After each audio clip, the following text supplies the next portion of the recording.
Living for memories. Yo, GG, turn it up. Hate real. Take pills. Hate there. Wonder why people showing fake love, but they hate real. Depression making me take pills. My heart want me quiet about the shelter when we ate there. That's like telling the kid to stay still. I couldn't do it. Gotta let pain out. I put it in music. That's the only thing that help other than drugs I'm abusing. I lost focus on myself, so my health I was about to lose it a few times, but niggas never aim when they shoot it. Could've died, but they blew it. If you gon' do it, nigga, do it. Now 2 more niggas got sacked cause they held back when they threw it. Niggas gangsters from computers, I ain't into that. Niggas tell on you to try to shoot you, I ain't digging that. No matter what you do after, nigga, you still a rat. I see you in FirstFamRadio.com. FirstFamRadio.com. What up, world? This is Grammy music producer Ryan Ghost Bowser rocking it out with First Fam West Radio and your man's Mr. Illustrator. And on the ones and twos, we got Crazy D. Spin that, man. Keep the tools in the box. The haters wanna stop it. Mom's on like cocaine. I'm a fly human being. Money is the reason. No, we ain't about those games. Keep the tools in the box. The haters wanna stop it. Mom's on like cocaine. Pure white, Peruvian, take flight, ride the wind, long nights, getting it in. Is this the life of a hooligan? Ninjas on the street, they trying to avoid the chalk. Talk it out, maybe after let the haters spark. Gunshots, bury victims in the dirt quick. Circle of death, calling it the work shift. Mind blown, mind gone. Just took a life he don't care about his own. But this is what the youth talk, turned up. Mommy offered those pills, plus she coked up. Out to celebrate, told it's the last days. Racing, chase away the pain of his lane. Ain't no shame, she peeling off her lace and things. FirstFamRadio.com. FirstFamRadio.com.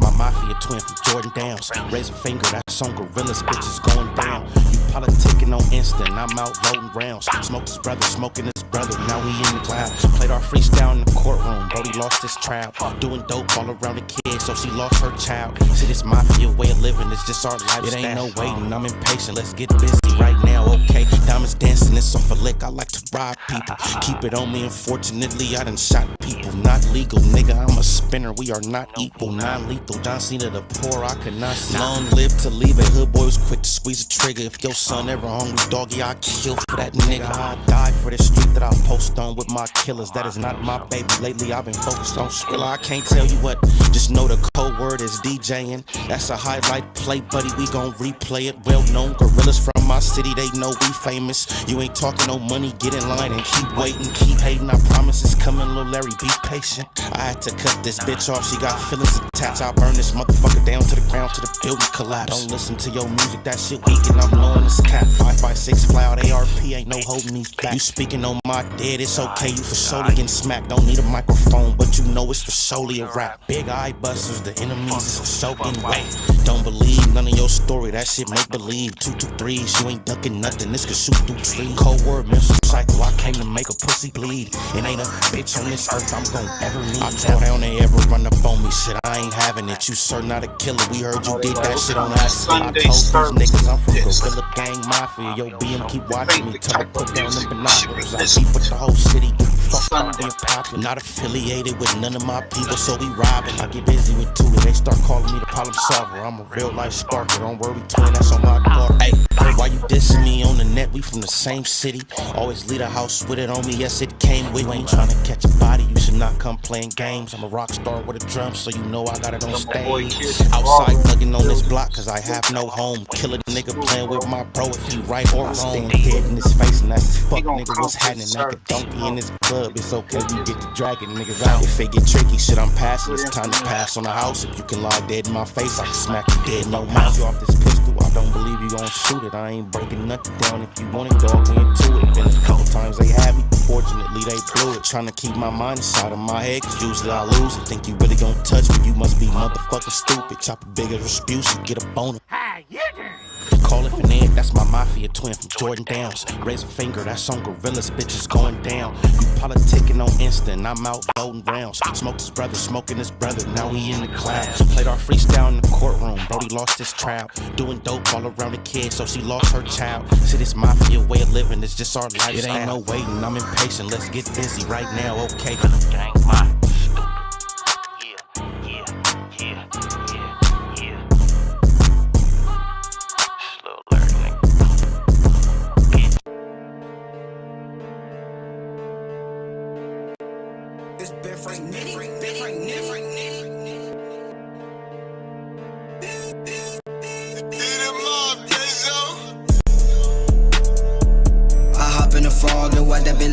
stacking the bread, I'm stacking the cheese. I licked up with Don, took over the streets. I'm serving them J's, I put them on my feet. You reppin' the hood, I'm reppin' the street. Don't get your ass shot, don't get your ass lead. Don't get your ass shot, don't get your ass lead. Yeah.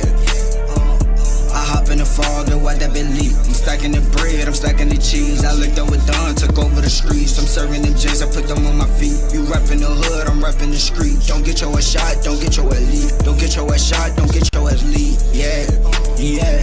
We wanted the city, took over the town. Give me a scale, then I'm breaking them down. I started at Vic and now selling a pound. Can't love on these bitches got mouths. Her from the lane, me be posing a clown. Give me a nine, then I'm taking them down. Give me a nine, then I'm taking them down. Then I hop in the frog and watch that police. Spit 5 on my fit and 10 on my teeth. She call me G-Way, cause I keep the heat. No shame in her game, she trick for a treat. My fun on her neck, but I'm wearing cleats. I stay with some slime, I fuck with them C's. And if you a lame, you paying a fee. A fuck nigga fee, the fuck do you mean?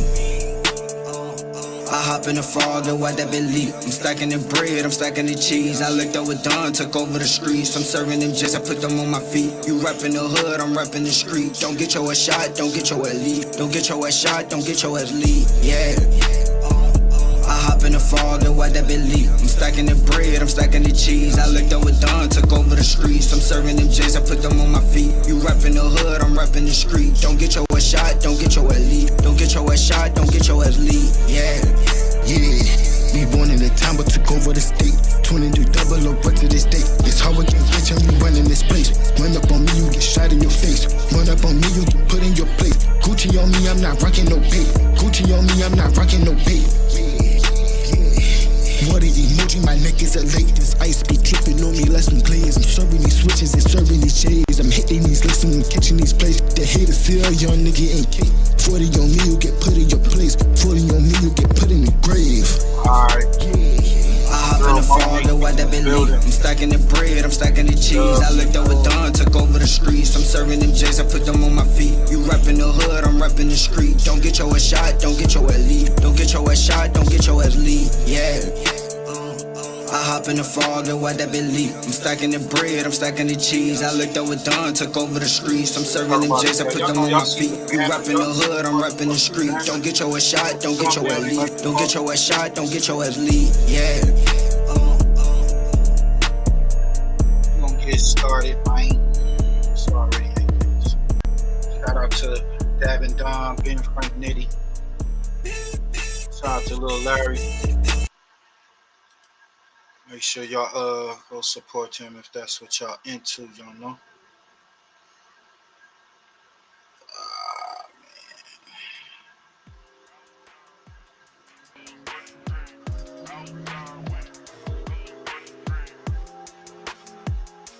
Got my player partner, brother Push in the building. What's up, everybody? Sunday bread, man. Couple shows I had to miss, man. I had to he sound like underwater. I have to go out and come back in. Spend a little time with my grandbaby. You know, she had her birthday this weekend. She turned 1, man. Feeling old, but I'm good.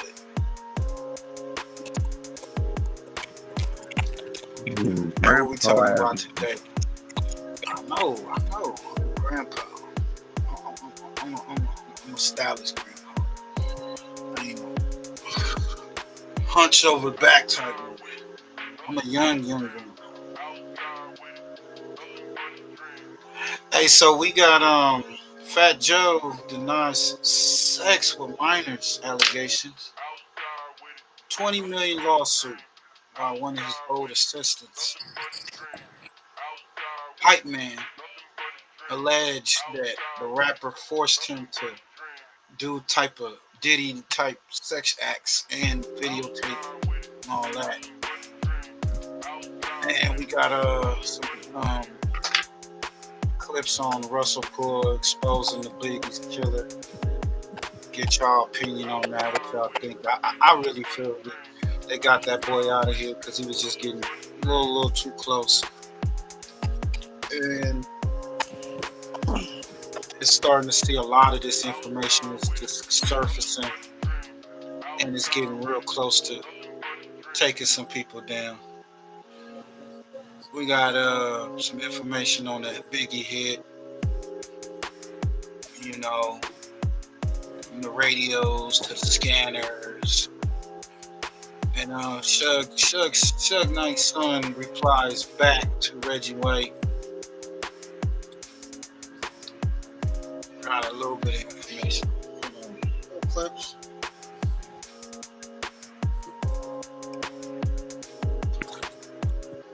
You say, bro? All right, well, before we get to that, what you say?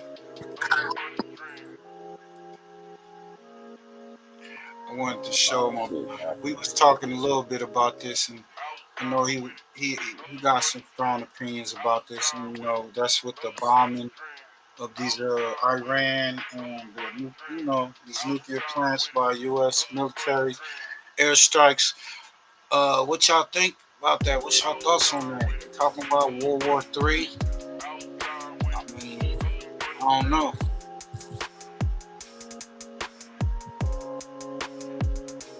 Yeah, bro, like I said, man,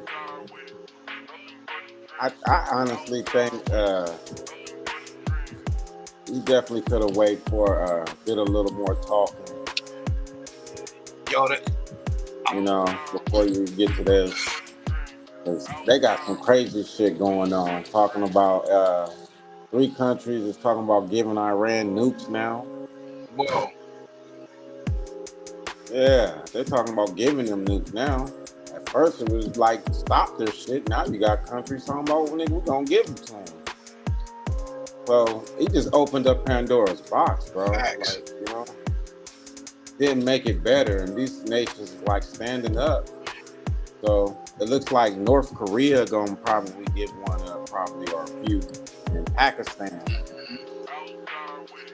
Cause you gotta think this is war. So we going into some shit. War game. We're getting ready to go into some shit. Yeah, man, we're gonna play a few clips on that. And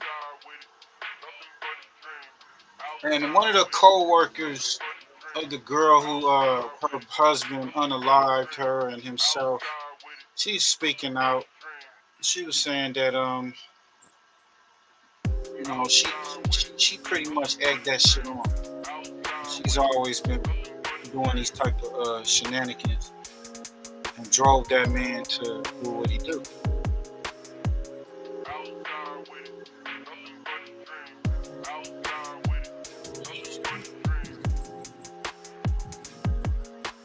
Well, let's get to that. Go ahead, what you say, bro? Yeah, she was antagonistic like a motherfucker. Yeah, she was. This is what she's saying. So I'll get started with that because the Iran stuff. When we get to the middle of the show, let's give us a quick show. Let's get to this shit. Wow, yo. Mental health, y'all. On the situation. This video right here, I will be covering one of Zariah co-workers speaking on a couple relationship. Hey, shout out to Music 101, man. Make sure you join his channel, subscribe, run the numbers up. A lot of backlash for the choice of words she used. Check it out. I know everybody been seeing the man that unalived his wife and unalived himself afterwards.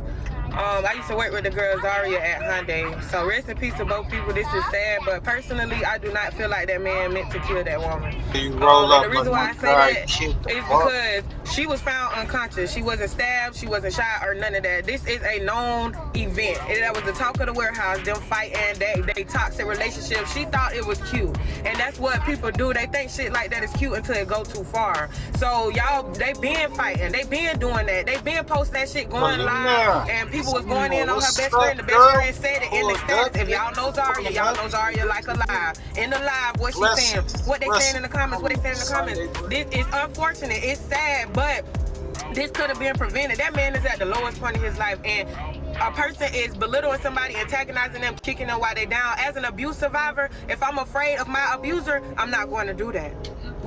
So this particular time, you know, y'all always fight, and she said, let me put my shoes on, let me get ready. You know, y'all live for this. Y'all live for people telling y'all need y'all own TV show, da-da-da-da. This time, this man is at the lowest point of his life. That's it. He just so happened to knock the girl out, and she never got back up. That's why I feel like he truly did not mean to kill that girl. He didn't stab her. He didn't shoot her. They fighting like they normally do. The shit just went too far. The girl was found unconscious. Once you're unconscious for after a certain amount of minutes, I don't know, I think it's like 7 to 10 minutes, that's it. And so everybody bashing the man, trying to make the man look like a bad person. He got some fucked up ways, but y'all knew that already. Like the girl said, you know everything about this man. You knew this before, but you chose to stay and embarrass him and kick him and humiliate him. And you the big dog, and you the boss, and you know, and she not no small girl. She taller than him, and she was bigger than him. So, you know what I'm saying? Fuck that shit, man. That's why it's called I'm on my brother's keeper part 2, you know. She was egging him on. So, what y'all think, ladies? Y'all know anything about this case? They said he had mental issues, dealing with stress and all that type of shit. You trying to be a threat to a man. Men don't handle shit the way women do. Right. Women go somebody, they gonna click out. And as an abuse survivor, like I said, if I'm afraid of somebody that's abusing me, my life is possibly in danger. They was going in on the best friend. The best friend even said it. Y'all know Zaria like alive. Why nobody took her last status serious? If she was so afraid for her life. Nobody took that shit serious because they know people be wanting attention on the internet until it goes too far, and that's all this was. Getting my lick back went too far. Hey, yo, kid, you telling the truth. I think that was what it was, because I think his brother come out and said that he came in and caught her with one of the guys. And he probably whooped on her. They still together, and then he bringing it up on a Facebook Live and shit. And I guess he just snapped at that time. And I don't know, I wasn't there, but yeah, knowing that much, losing respect, not showing this man no respect in his own house, on social media, in front of millions or thousands of people, and whatnot. Yeah, you know. That fuck with a nigga pride, right? Attention seeking, whether it's negative or positive, the shit just went too far. That's it. And that's why I say people be doing shit and they don't know what they be doing. Just like if you go down my page 5 months ago, and I said I love when bitches think they could bully me at work. That shit don't never go how they think it's gonna go. And then that's when I dropped my song. Y'all do the math to put 2 and 2 together. People be doing shit, trying to bully shit, trying to provoke shit, trying to antagonize shit, and then y'all like to play the victim when shit happens.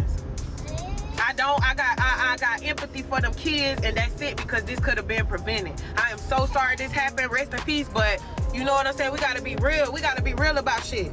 And stop always, oh, nobody life deserves it. We know that. We know that. That's why you're supposed to carry yourself a certain way to make sure that you make it to live another day. To make sure that your kids got you another day the way that you said that they needed you. Just you know what I'm saying? Fuck that shit. People be looking for shit, and sometimes they get exactly what they're looking for. This is the last video I'm gonna make about the situation. More people seen part 2 than they seen part 1, so everybody think I'm defending the Frenchman. They think I am justifying a murder, which I'm not. I have critical thinking abilities to see all sides of a situation. On top of that, I'm a spiritual seer and a psychologist. I study human behavior. All I am pointing out and highlighting is the cause and effect of situations that we choose in life and how fast shit can change in a blink of an eye. We already knew the nature of the man. We knew he was a woman beater. We knew he was an abuser. We knew he was violent. We knew he was emotional. We knew all of this bad shit about him. It was bad when he did it the first time. It was bad when he did it the second time. It was bad when he did it the third time. It was bad when he did it the fourth time. It was bad when he did it the fifth time. It was always bad. And now here we are. So when I said I don't think that he meant to unalive her, what I'm saying is that these people already admitted to voodoo and love spells, witchcraft, all in the mix of this. So yes, that's what he's saying out his mouth. That's what them demons saying. Yes, that's what they're saying. So she was working at the damn prison, at the jail that he was at.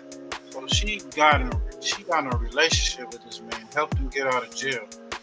For him to beat her up, they go back and forth, and him ultimately killing her. That's some crazy shit. That's some wild ass. Man, He should have had his money. Yeah. Shouldn't have his money.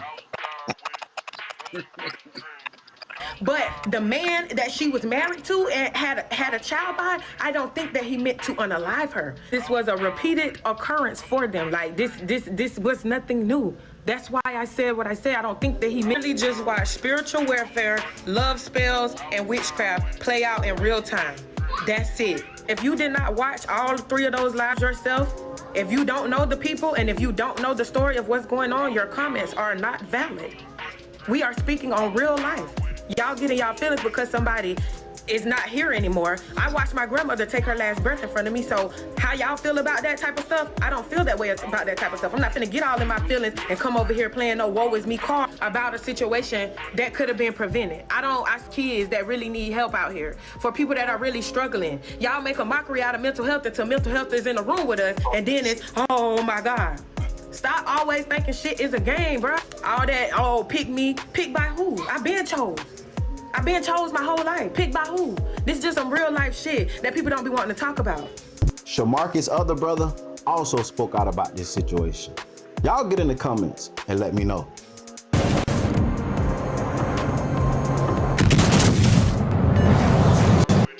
What y'all think? Like, comment, subscribe, turn on all post notifications. They have a great relationship. Every relationship goes through stuff. Every relationship goes through things. He don't just wake up and just jump on her, beat her. He don't do that. When people get triggered, shit happens. Not saying it's right. I'm not condoning that. Not saying it's right. So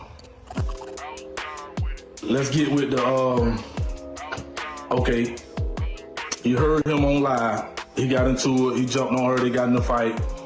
He jumped on her for, it wasn't no 3 hours. That both of them exaggerated. Put you on mute. Both of them exaggerated. It wasn't no 3 hours. Bro got up. He went to work. He get to the job. He say, bro, I think somebody trying to break in at the house. He called me. He like, bro, I think somebody trying to break in at the house. So like, come on, why you say that? He's like, man, the front camera going off. The front camera gone. So he left work. He doubled back. He left work.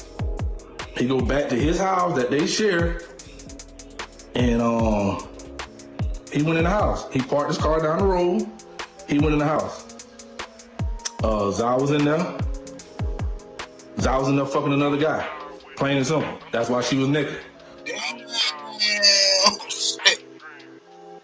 Yo, let me unmute you. Oh, shit. So this nigga was working, trying to make that money. This nigga get a buzz on his phone. His cameras is tripping. And he coming home thinking he about to come and catch somebody breaking in his shit, nigga. He's breaking his girl's back. That's crazy. I don't even know how you stay with it. What? Yeah, I would have been gone from there. That's why everybody did. He didn't leave quick enough. He should have got up out of here.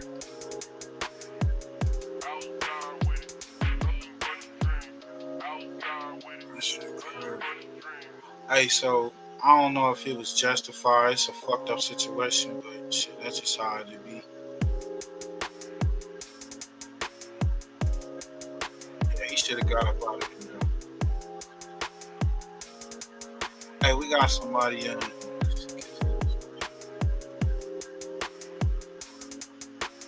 Talking about Fat Joe and his allegations, man. To bring down a RICO on this guy. Denying allegations brought forth by his former hype man in a multi-million-dollar lawsuit. After Terrence T.A. Dixon filed a complaint alleging that he witnessed the rapper groom, isolate, and sexually exploit minors while employed by his company, a lawyer for Fat Joe, whose real name is Joseph Antonio Cartagena, fired back, calling the suit a blatant act of retaliation. Attorney Joe Tacopina tells E! News in a statement June 20th, the allegations against Mr. Cartagena are complete fabrications, lies intended to damage his reputation and force a settlement through public pressure. Mr. Cartagena will not be intimidated. In Dixon's complaint submitted to court June 19th, he accused Cartagena of exploiting him sexually and financially during his 16-year employment. Dixon alleged Cartagena forced him to perform more than 4,000 sexual acts to maintain his standing in the company, saying in the suit that the alleged stunts were designed to degrade and exert control under the guise of loyalty tests. The lawsuit reads, sexual acts were induced not by choice, but by fear, dependency, and fraud. Each encounter carried an unspoken message, refuse and you lose everything. In one alleged instance, the complaint said Dixon's travel plans were abruptly canceled and he was stranded in a foreign country without any money after refusing to participate in a sex act. Fearing financial punishment, professional sabotage, and physical retaliation, the complaint said Dixon often complied with Cartagena's alleged demands, including unpaid labor in songwriting, tour management, and security.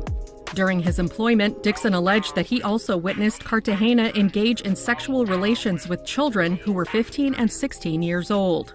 Dixon is seeking up to $20 million in damages for unpaid. Yeah, that's the shit I did. See, this is live rap. You know, I didn't hear that. Yeah, with the loans and shit. 15, 16. Saying he was bringing them over from different countries. Paying for boob jobs and shit like that. Performance wages, lost per diem, stolen publishing revenue, unpaid royalties, and physical and emotional injuries, according to the lawsuit. However, Cartagena's attorney, Joe Tacopina, tells E! News that Dixon's suit is a desperate attempt to deflect attention from a civil complaint the MC filed in April, accusing Dixon and his lawyer, Tyrone Blackburn, of extortion and slander. Tacopina says, we didn't just sue a disgruntled former employee trying to revive a false claim from 15 years ago.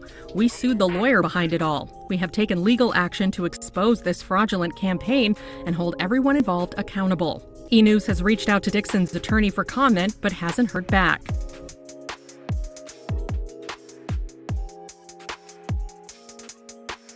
An explosive $20 million lawsuit for allegedly coercing his ex-hype man into thousands of sexual acts. In a graphic 157-page lawsuit, Terrence T.A. Dixon accuses Fat Joe, whose legal name is Joseph Cartagena, of more than a decade of abuse. The details so disturbing that there's a big trigger warning in the red on the first page of that filing. Dixon alleges that in the lawsuit, Cartagena forced him to, quote, humiliating situations, including sex acts, performed under duress and surveillance. Dixon claims he personally witnessed Cartagena engage in sexual relations with girls as young as 15, one of whom Cartagena was allegedly in love with and contemplated leaving his wife for. An attorney for Cartagena says the lawsuit is a blatant act of retaliation. NBC's David Romo is on the story for us. She must have that good. She had that good. He was gonna leave his wife. This nigga was fucking his underage. He found sunshine from Harlem Night.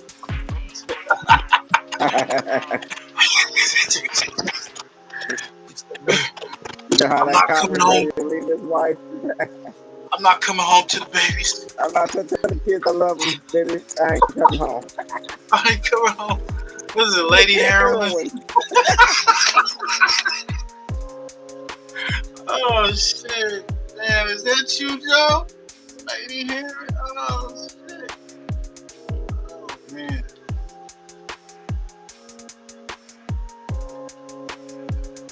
Wow, that's wild right there. I think that's what he was on, man. Oh, there you go. There she go. There she go. That nigga said he was gonna he leaving his wife. All right. Oh yeah.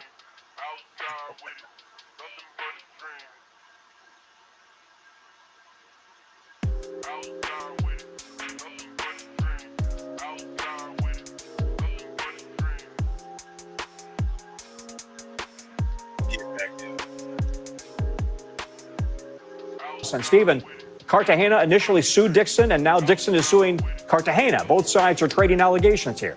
Yeah, a lot of allegations here, but the lawsuit filed today has a lot more graphic content, if you will, Tom. Cartagena actually sued Dixon back in April on allegations that, as a former employee, he was trying to extort him for money. Well, Dixon's suit that was filed today is a lot more than just a typical employment dispute. The complaint does accuse Cartagena of underpaying him, but it goes on with many more allegations, claiming Cartagena would bring women to hotel rooms and make Dixon have sex with them in front of him and others. It also alleges that Cartagena would fly underage girls into the U.S. from Europe and that he paid for plastic surgery for one of them, and claimed that the minors were frequently cut off financially and discarded when they became non-compliant. Now, Cartagena's attorney claiming that those claims in this lawsuit are complete fabrications and lies, and saying, quote, the lawsuit filed by Tyrone Blackburn and Terrence Dixon is a blatant act of retaliation, a desperate attempt to deflect attention from the civil suit we filed first. Of course, referencing that lawsuit originally filed back in April, Tom. So we have another famous rapper being hit with a RICO charge, and we talked about Sean Diddy Combs' trial earlier in the newscast. He's also, of course, being accused of building a criminal empire here, and several of the people connected to this lawsuit have ties to other big cases, including Diddy's. Yeah, a lot of the players involved have connections to these cases. Joe Tacopina representing Joe Cartagena. Of course, that's Fat Joe. He's also represented a lot of other big clients, including President Donald Trump, A$AP Rocky, and he actually turned down representing Sean Diddy Combs himself. And then we have Tyrone Blackburn there on the right, who is right now representing Dixon, but he is also representing music producer and rapper Lil Rodney in a separate case that is against Diddy. The lawsuit filed by Dixon is a civil RICO case, unlike Diddy's, which, of course, is a criminal RICO case. But there is a lot of crossover in these allegations here, Tom. It's kind of head-spinning, actually, Steve. You made me so happy. And you know what I do when you still want to see me? Yeah. Oh, Richie. You know, I have to admit, when we first met, I was intimidated by you. You were? And when we made love, I held back. You did? Who would now? What's up, girl? Now that I've opened up and I've told you the truth about myself, I just want to be completely free to do any and everything you want me to. Oh, God. I'll see you tomorrow. Yes. Lennox and 110. Yes. I'll be there. You bet. That's Fat Joe kind of cheap. Richie, I think I'm falling in love with you.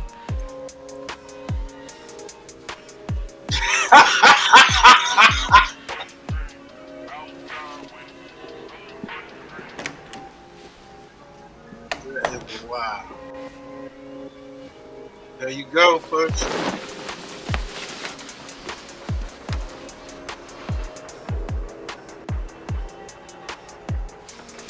Sunshine, nigga.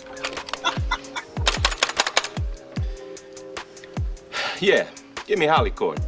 55377. Hello, it's Daddy. Hey, darling, put Mommy on the phone. Yeah, Barbara, it's Richie. Yeah, look it, I ain't never coming home no more. Take it easy.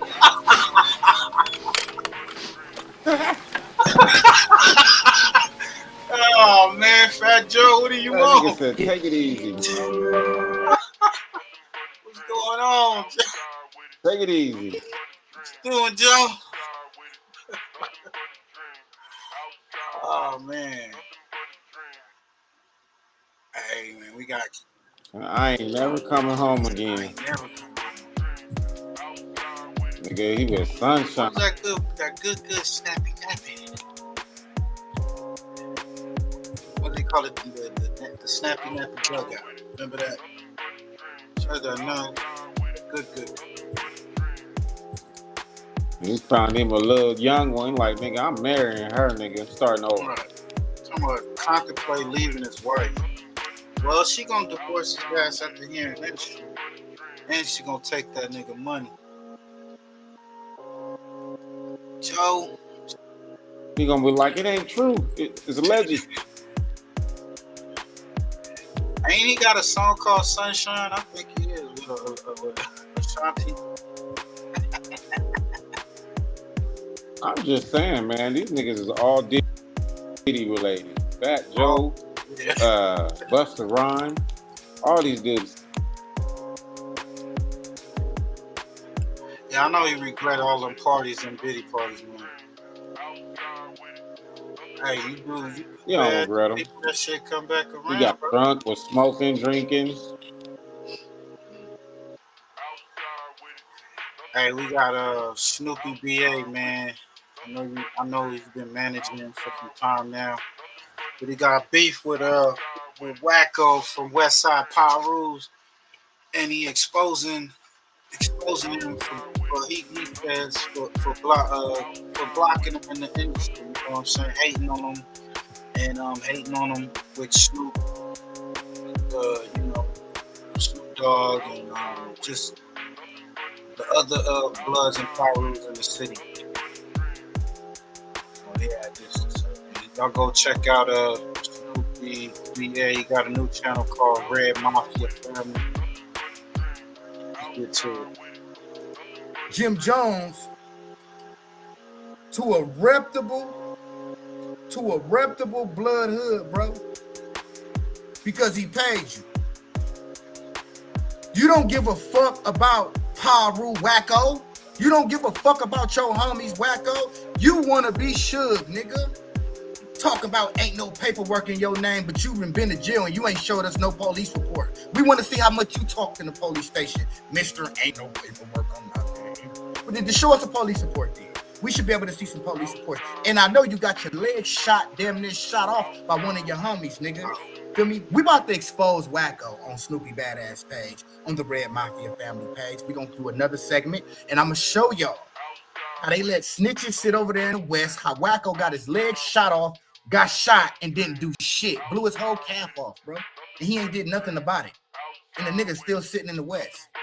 But y'all constantly praising these buster ass niggas. Jay Worthy is not from motherfucking Compton. He's from Canada. But you got Wacko, all in niggas' ears. Oh, Snoopy Badass fake. Don't fuck with Snoopy. Snoopy this, Snoopy that. What y'all gotta understand is y'all gotta remember it was his hood I put up and ran for face in, nigga. He got a fucking grudge against me, nigga. Because I wouldn't sign that paperwork that him and Big Y had for me. And because I put up in his hood and ran his 4-phase. I gotta understand, Wacko is the one who set up the 4-phase for me. Yeah, Whack 100 put the screenshots out. But Wacko put me in the blender for the 4-phase. Wacko was really the one trying to mark me out. He been trying to mark me out since I stepped on the fucking scene. In the moment that he seen Snoop Dogg throw the fucking chain on me, he ran up there and did this.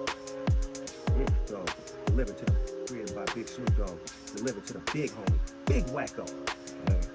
CEO Wacko. Let's see what it is. Oh, business. You can check my paperwork. You can check his paperwork, but he ain't gonna show us no police report. Shut your bitch ass up, nigga. I ain't scared of you, nigga, like these other niggas. Fuck you, nigga. I'm Bloods, nigga. Talk about when he see me, when he gonna, nigga, you gonna lose your life trying to do something to me, wacko. You fucking bully. You a fucking bully, nigga. Dead homies, nigga. What the homie right here say? He said, finally, thank badass. And what you think about the whoop niggas? I think you can out-rap. I will gas everybody and meet the whoops, nigga. Them niggas ain't fucking with me, my nigga. But you gotta understand, this is what they want in the industry. They need bloods and power rules that they can manipulate and control. They need bloods and power rules. They don't give a fuck. It ain't about the music no more. This is what you have to understand. They don't give a fuck about the music no more, bro. Hey, Chief Malik, I banned you, put you on timeout, hoping you will fucking get it. You didn't get it, but now I'm gonna permanently delete you. So you're out of here, bro. Enjoy your day, bro. Go to somebody's channel that you like. You feel me? Dead homies.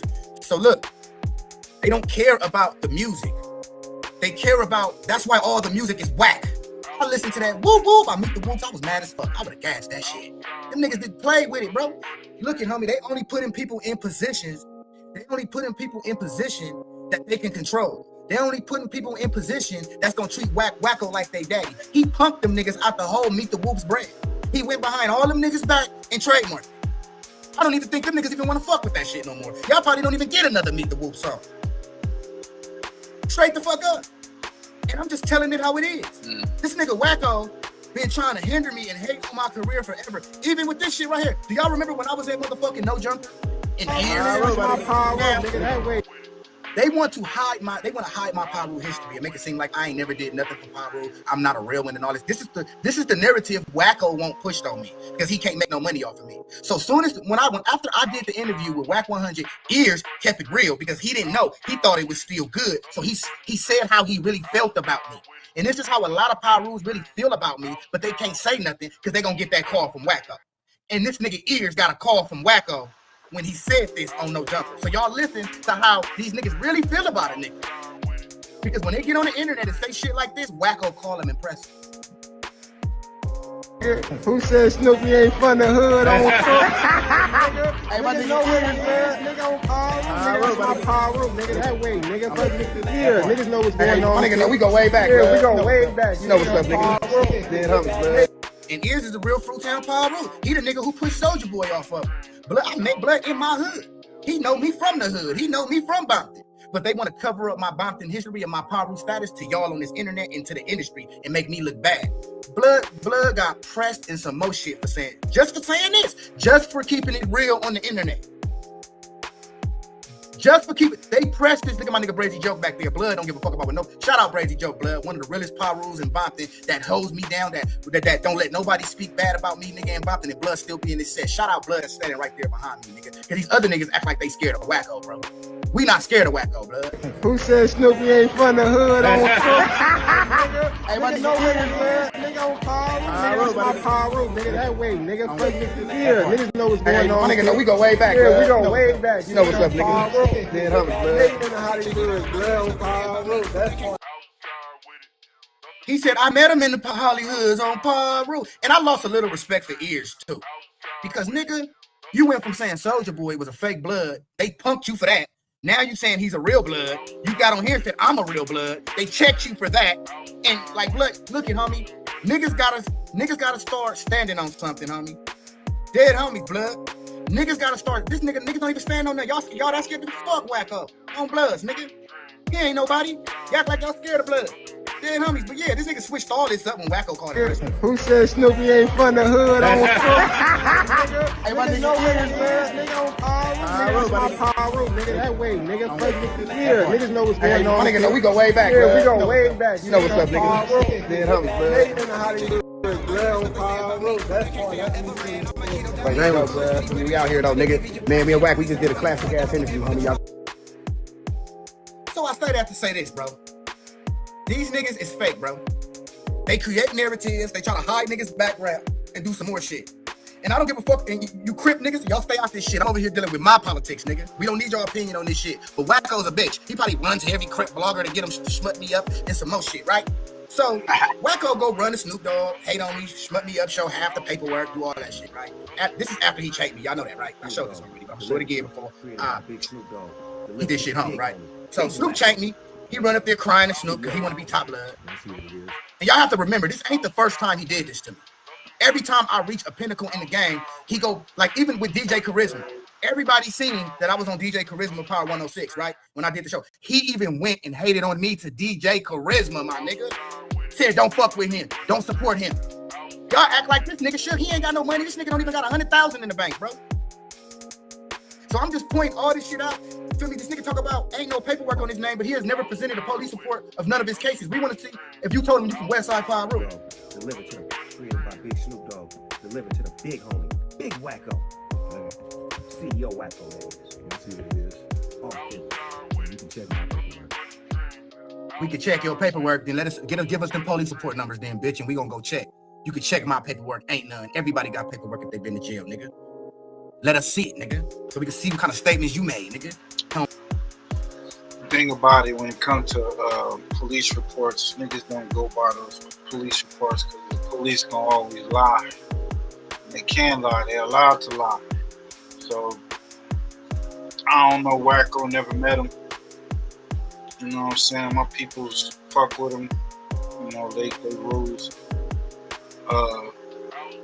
I ain't heard no schmut on his name, so you know what I'm saying? It's a little different. It's like upscale battle with Snoopy BA. But I feel that he should just push forward and put some music out. Do your thing, man. You don't need no motherfucking labels nowadays to push your product. Niggas is getting it in if you really getting it in.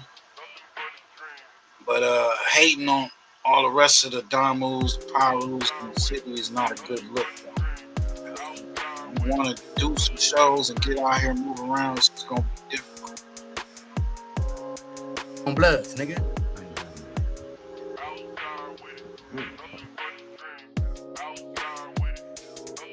I'ma say this though, right? Wacko always talking about niggas ain't really from Bompton. Motherfucker Jay Worthy ain't from Bompton.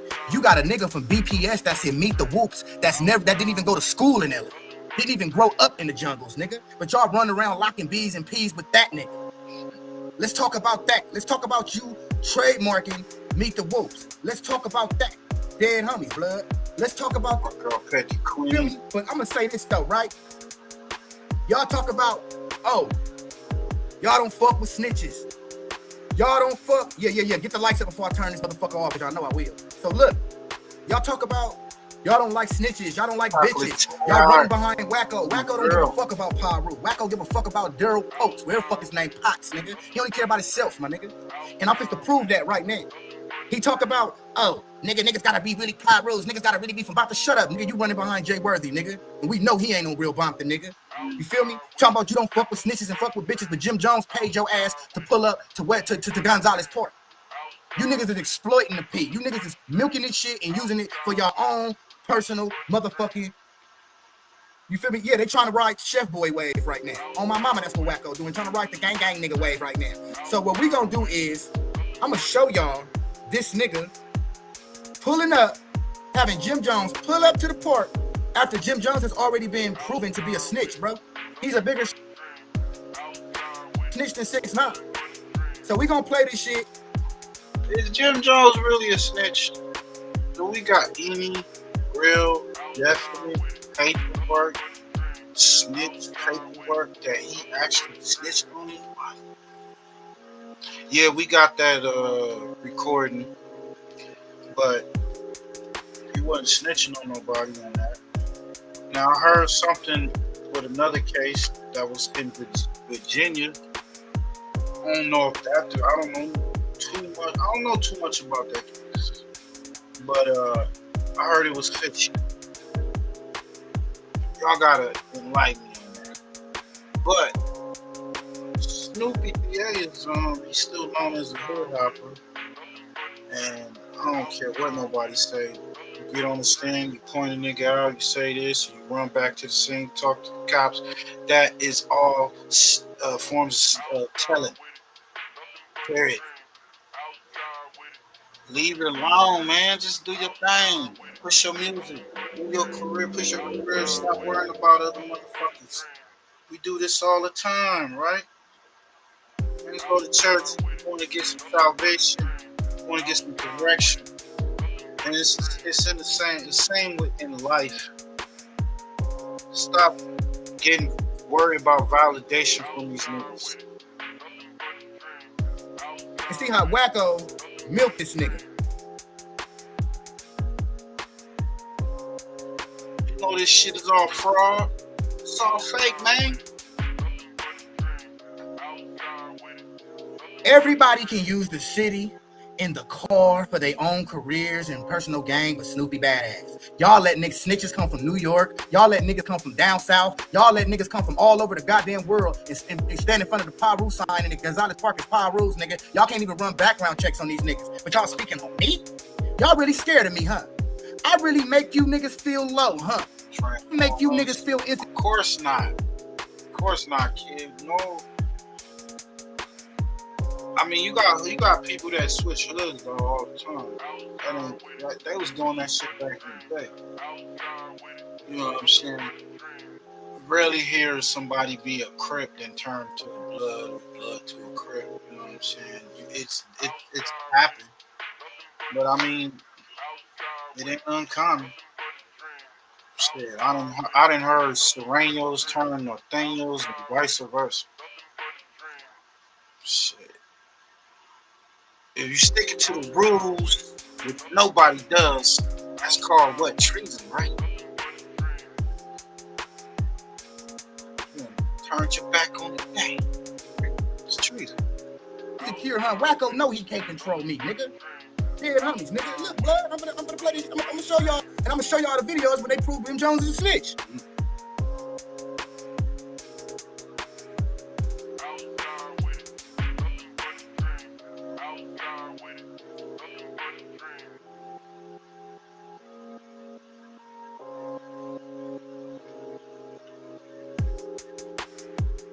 It's all good unless you're Snoopy badass.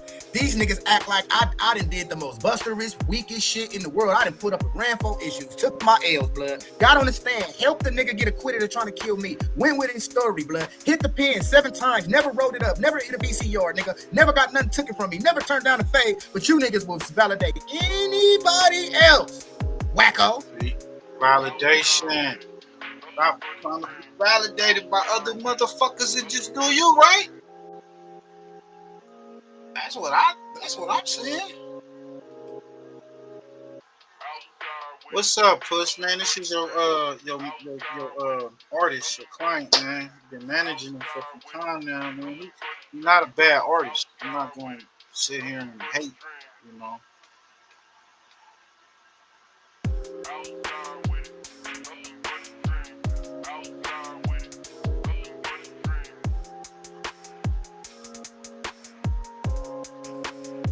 Nigga got issues. There you go. You got issues, huh? I know you got it. I ain't never seen somebody's career crash like it did. Because, I mean, I was like, man. It's like the people that was around him was good. They hated on him. The whole situation of this whole snitching shit and all that shit. What my nigga say? Definitely happens when we always call them Transformers. We use them as send-offs to the store runs. For shit show. I mean, you get somebody come like, damn, he used to be from the ops gang, so he got secrets and shit like that they do. And you trust that motherfucker to come over and your gang and what y'all doing. You know, that would be cool. But we're gonna get to the next shit. We can break. Like I say, he talented as a rapper though. These the Whoops he was talking about. Meet the Whoops. P. Worthy presents Meet the Whoops. Who about this time? Hey, what's happening though? It's your boy P. Worthy. Tapping in all the way from the west side. Mind you though. Yeah, that. I got my niggas in this bitch right now though. Hop out, Rose Brand, Slumlord Trill, JS, Lil Deuce. Nigga said he Snoopy better than all these niggas. He out-rap all you niggas. He said the white boy, what's his name, P. Worthy is from Canada, nigga.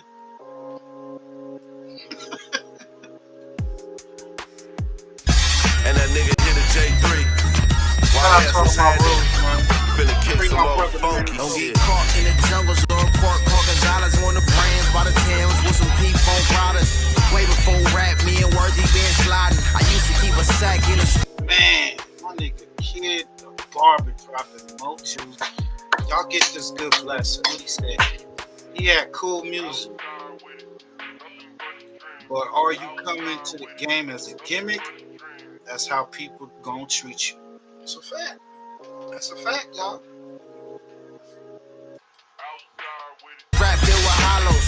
Back when Big Face had the spot on Brazil, I was serving niggas pills, try to rob me, get killed. 5 foot big, see too tall to get bust on. West side jungle, stone blood, no cut though. What's the topic? Rose creams, media baptist, profit for sending boxes and proper selling the captain. Hood profit, spit toxins, you know shit can get toxic. Smoke, we hot boxing, hop out with all of the nonsense. You times known for beginning and ending the conflict. Bobby, that's my prerogative. Tear like it's my main bitches with diamonds and drips. Barefoot is sitting on islands for mix. We check slips, don't slip inside of that island. That's the west side nigga and roll him. I took my P high. Slide down 2-5, nigga, I'm to the east side. They never heard me crazy, slapping out of the G-Ride. I show you how to do it like the greatest of all time. 4-bit, West in Peace, had to do it for 4 line 2L. Roy Nella, nigga, yeah, for both sides. Banging on wax, we only heard of the B-side in the bitty words. Bracket blood, I live in the beehive. We'll leave a hole in them like a peace sign. You can get your head bust speaking out these blinds. On the lead, gotta watch every car that creep by. Better use your head, blood. This pistol, let her read mine. Bitch will laugh, roll me mug, and them triggers blam. Put on by the homies, shirk it up and start shaking hands. Bernie's in the Mac 10, they like, what's that? They don't know, that was back then. Snitching wasn't tolerated. Gunpowder, letter fragrance, all games aside with I'll enemies. tell you like this, my nigga. You are not gonna go nowhere on the West Coast. You're not going nowhere on the West Coast when it comes to this type of politics and think you just ain't gonna pay something. You think Ice Cube was able to just come and do his thing back then just because he was part of the NWA and all that? No. On the west side of LA? No. All of them. Everybody, every fucking rapper from on the West Coast had to, you know what I'm saying, put a little in the collection plate, my nigga. Especially because it's too many, it's gang politics on the West Coast. So it don't matter where you come out here, you think corrupt a Rolling 60 and Son of Death Row at the time, and Big U, who was locked up at the time, he was fuck out of here, man. Get eliminated, flag on burgundy, my jungle stone cherry flaming, raise off the nonsense, we create the conflict, fill them with the hot shit, they run when the chop rip, memories roll in the falling, hey, I've been on the block since, I've been on the block since knee high, ducking the one time, ain't no hesitation up in my blood, cause I'm gon' bust mine, it's crunch time, hit him up like Pocky in a ghost ride, who won't slide, Capanella West, bitch, I'm from both sides, all my niggas. A real individual ain't gonna have many friends. You know, they get mad when you tell the truth. They so mad. You know what I'm saying? Capsule. They're mad cause you told the truth. That's why they mad. They're mad cause you wanna be you. They're mad cause you told the truth. That's why they mad. Okay, check it out. I hear the stuff they say about me, but they can't say I ever ran. I'm a G, don't doubt me. From the city where they hate nobody giving you props. Your homies will turn on you for $1 when gave them the drop. I know this game from the back of my hand. I saw over my haters. I hope I fall, hope I crash, but I land. I see the envy in your eyes, boy. Just like you hit the cell of the grave for your hood, I die for my boy. Lost our angels, AXM, that's the coalition. LA Mob, he on the list, we gon' go and get him. He said Snoopy fell off. His girl said no, he didn't. Now he wanna beat the girl up. That's how you know he's sick and Aubrey flag. This treason, homie, not the go to dishing. Ride until the wheels fall off. With the motor spinning, get it put on the game, don't make you men. When you born women, LAXM, BFG, come get sworn in it. Tell him, They're mad cause you told the truth. That's why they mad cause you wanna be you. They're mad cause you told the truth. That's how you beat them. Why they mad cause Now, I don't want no pythons around us. Subtract the racks, way too much cheese to count up. I see clear, disappeared, then reappear. Archangel getting what more when there's a demon near. My halo shining, wings brightest, the brightest diamond. Your concepts don't mix with mine, I can't align it. I hit y'all, caught phase and lost days. Snoopy bad, known in Compton, the IE in all states. Put my foot down, everywhere that I touch. Don't turn out phase or gunfights, you stare at my clutch. Fast forward your funeral, I'm right there in the front. Even though I killed you, I'm like, would they care if I come? I set you demons on fire, icy and cold-hearted. A cold arson, clean shot, a cold marksmith. A rough artist, get away with no charges. And watch me aim and spray the stain like there's no target. Snoopy. They're mad cause you told the truth. Mad cause you told the truth. That's why they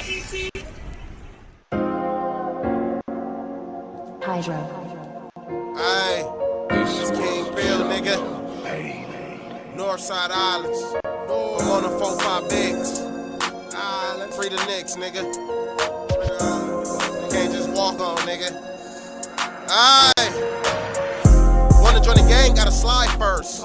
Which one is the gang? He gotta die first. Hit him in his brain, make his eyes hurt. Hit him. Put him in a grave on a t-shirt. Niggas say my name, I'ma squeeze first. Palomar's Park, put the P first. Patrolling through the set till my feet hurt. Go get the Corvette, nigga, reverse.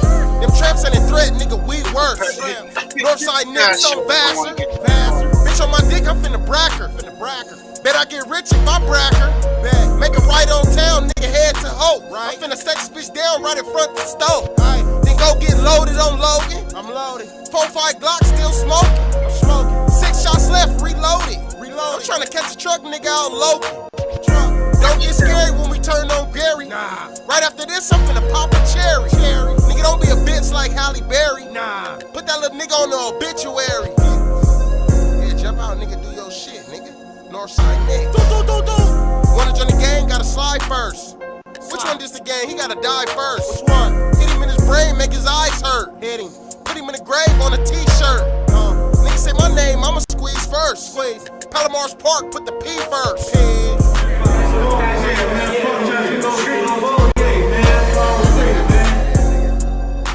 Northside Islands. I'm on the 4-5 bigs, nigga. Palomar's Park, put the P first, nigga. Yeah, town in Laverne to be exact, though. You dig what I'm saying? Hey, AV, I'm out this motherfucker. 4 extra! Hey, please, let that. What up, niggas?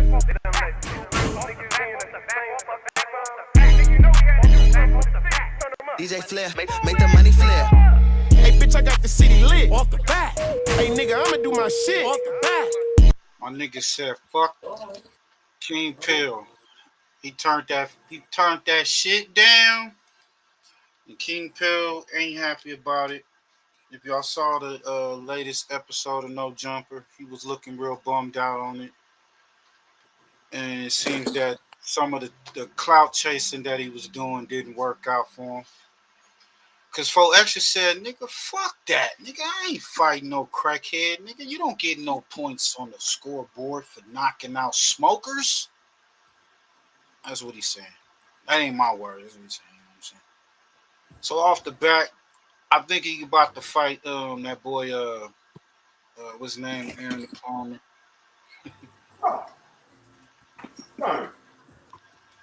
I really made it out the trench. Off the back. A real nigga finally made it rich. Off the back.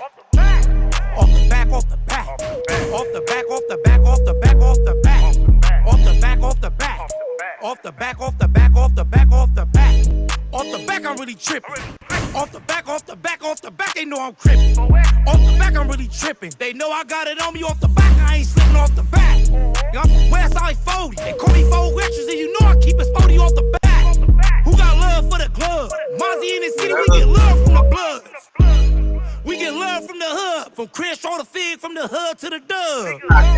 We get love from the hood. From Crenshaw to Fig, from the hood to the dub. Hey, bitch, I got the city lit. Off the back. Hey, nigga, I'ma do my shit. Off the back.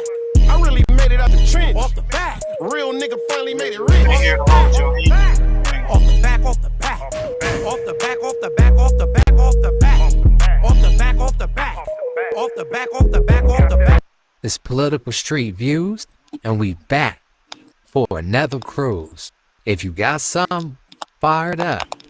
Put your seatbelt on. Let's rock. 607 He was up there at no jumper. Man, he letting this trolling thing get the best of it. I don't think he been out here long, but he gonna find out quick. It's not a game, and everything is not content. He gonna be right back in St. Louis talking about right there. Yeah, they ain't playing down her. He was trolling Munchie, and he just went entirely too far. He started going into his little character mode and just got out his body. I don't know why y'all just be policing everything with this gangbang thing, man. Out here in California, y'all police Crip, y'all police Blood. How California trying to police everything, bro? See, that's why I'm GDBD Vice Lord. Hey, go. Hey, move. The dog. Move. Move. Nah, I want to be on the show. What is you talking about? Yeah, I'm GDBD Vice Lord. And I'm Crip, and I'm Blood, I'm everything in one. Yeah.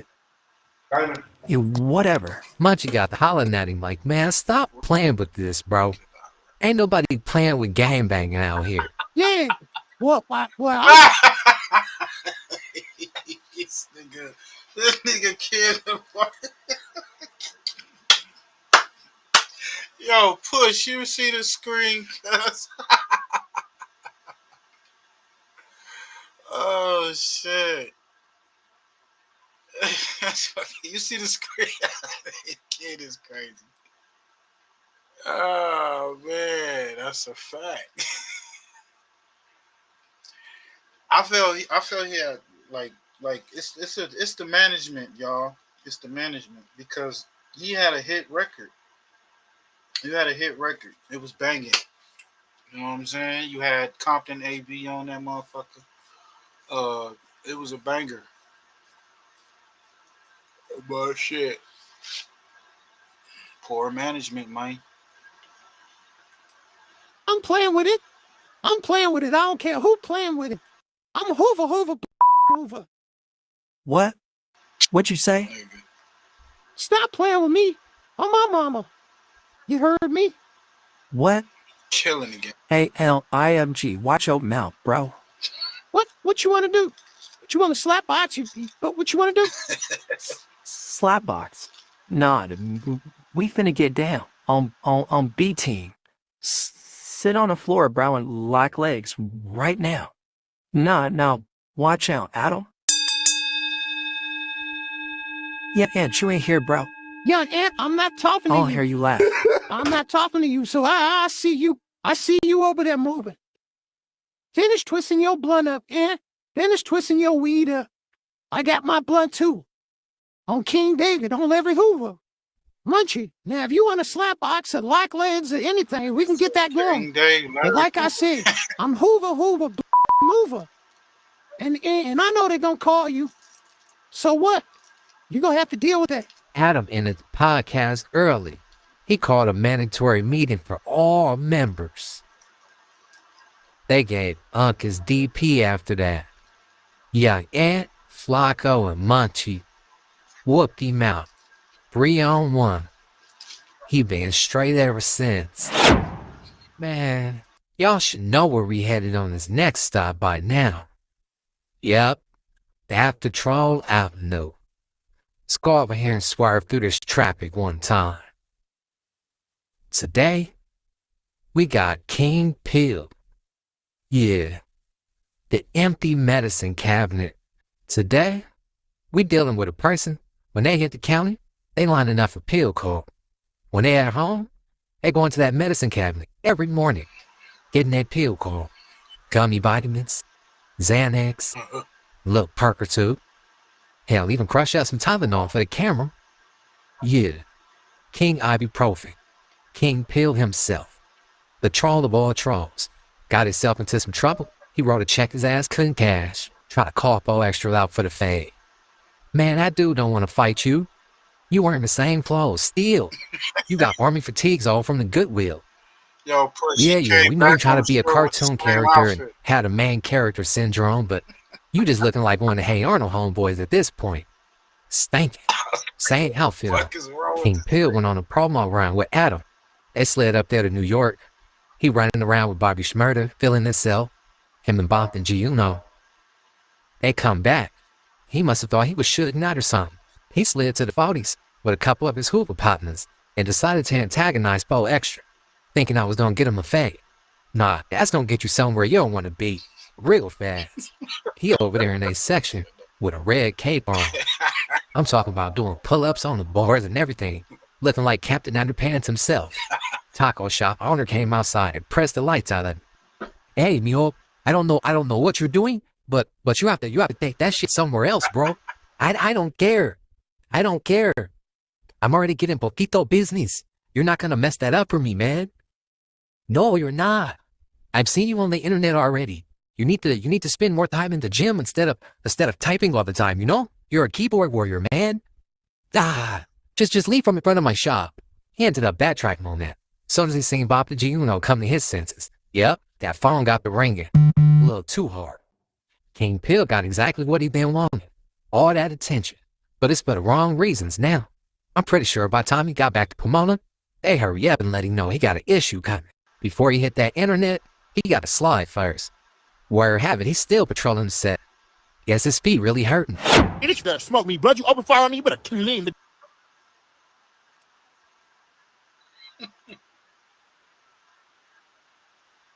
You're done.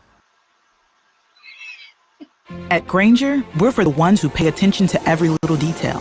The ones who fuss, tinker, and sweat the small stuff. You dig what I'm saying? Where we at right now? Shit, we at Palomars Park. Put the P first. You already know what time it is. Yeah. So this soil right here, man, what does mean to the hood? Oh, man, it's everything, man. It's our park, man. It's the foundation. This is come, you feel me? When it's time to, you know what I'm saying, turn up. When it's time to just hang out, you feel me? Family shit, this is where it's all at, you feel me? You in a lot of controversy right now because of this faux extra fade, you feel me? Who? Faux extra, you feel me, bro? Who was that? You guys were supposed to fight him, you feel me? He wasn't feeling the idea, and then, and then y'all went over there to pay a visit to his section, and there's been a lot of pushback, a lot of flack about that. Yeah, shit, I was just thinking like, you know, you're gonna, get the shit turned up so that kid be ready to fade, you feel me? You know what I'm saying? Nothing more, nothing less, you feel me? I just heard speaking on my name after they turned down the fades and shit, so I just pulled up just to try to get the fade. It wasn't on no try to diss the 40s, you feel me? It's all love. Now you trying to bully Aaron the plumber. Yeah, he got more followers, but the 5'8", 185 pounds, and you 6'2", 250. Get up with me. Yeah, we got all kind of shit. We got big ass fields, slides everywhere for the kids, skate parks, community center. You know what I'm saying? That's a lot of grass over there. It's a lot of areas for to get f***ed over, you feel me? So is this where put-ons happen? Right, man, I don't know about all that, man. Just come up here, have a good time as a family, you feel me? What's your earliest memories in Good this answer. park? Man, pulling up with 3 bad bitches at one time, the homies hanging out, I'm pulling up, no shirt on, fat buff, 3 bitches in the back, we finna go to Hope, I'm finna get some money and all kind of shit. It's a big hill city, right? Yeah, man, it's kind of just like, it's kind of just like South Central. We got how they got the Fig, we got the Hope, you feel me? Y'all definitely famous for that track, and on top of that, famous for a lot of activity. Y'all are called the Island, right? Because y'all surrounded by Right. Gotta stand solid, you feel me? Like a strong body of land, you feel me? In the ocean, you gotta stand solid, you feel me? Shout out Happy Town on rules. Hell yeah, we get along with the essays, man. That's really thugging, you feel me? On pigs, we get along with niggas that's really riding, you feel me? What are your thoughts on like all the, they doing the ice raids, they getting people deported, families split apart from each other and shit? You think that's up? Yeah, I think that's up, you feel me? But shit, goddamn, I don't know what to say. I don't really want to touch on that and say the wrong shit and make, you know what I'm saying, bro? You feel me? Shit, bro, I just hope everybody that's getting affected by this shit can overcome what they going through, you feel me, and move forward, you feel me? They sending everywhere. They sending back to the UK, your passport, visas decline, you know what I'm saying? And I know y'all better know that we next. On me, all the niggas that's in the street gangs and living the street life, Trump said that's next. They said ice first, get in the street gangs next. Hey, you might have pulled up. You know what I'm saying? But yeah, though, man. Y'all know where we at, man. You feel me? It's kind of fucked up, man. But shit, bro. Where you gonna send a black Trump, American? so that's what's going on right now, man. Yeah, what started like the negative? Would you say, Push? Where you gonna send a black American? We ain't from Africa, nigga, so where you gonna send us? You can't deport us. What is he talking about? Right. That's what I've been hearing that. I'm We like, can't what? be deported, bro. I mean, real shit. I'm like, you can't deport us. We could deport you, bitch. Okay. Everybody an immigrant, Timmy but Flacco, what made him like be on your helmet like that? I mean, cause I feel like he come from the East Coast, you feel me? So I be feeling like he be playing with this shit, cause he don't fully understand it. You feel me? He not knowing that some is like really mentally insane. Like don't play about this shit. You got some that's like me and they cool. You feel me? They can vibe with it, but then they got some that'll really do something to you, bro. So I don't know. I just be feeling like he be thinking this shit a game. You feel me? It's not no game for you to come from the East Coast to the West Coast and be kind of like fat mouthing. You feel me? I checked him about it. Like, hey, you need to watch your mouth. You feel me? And that's when he just blocked me. He blocked me on some shit. You feel me? So I just make sure every chance I get, I say fuck him. What about the youngin' Lil Brazy, the white boy? Okay, my son. Yeah, your son. My son. Aww. My little son. You my little son. Bobby Drill. Yeah, man. Bobby he Drill. doing this thing. I like how he rap, man. I see what he doing. Hey, y'all go check that out for yourselves. It's inside of the 456 Island Power Rules, the only bloods in the city of all Crips. If you know the history, they all surrounded by Crips. That's why they call the Island Power Rules. Yeah. So he gonna have to find another way to get his clout up because 4X ain't giving him no type of squabbles.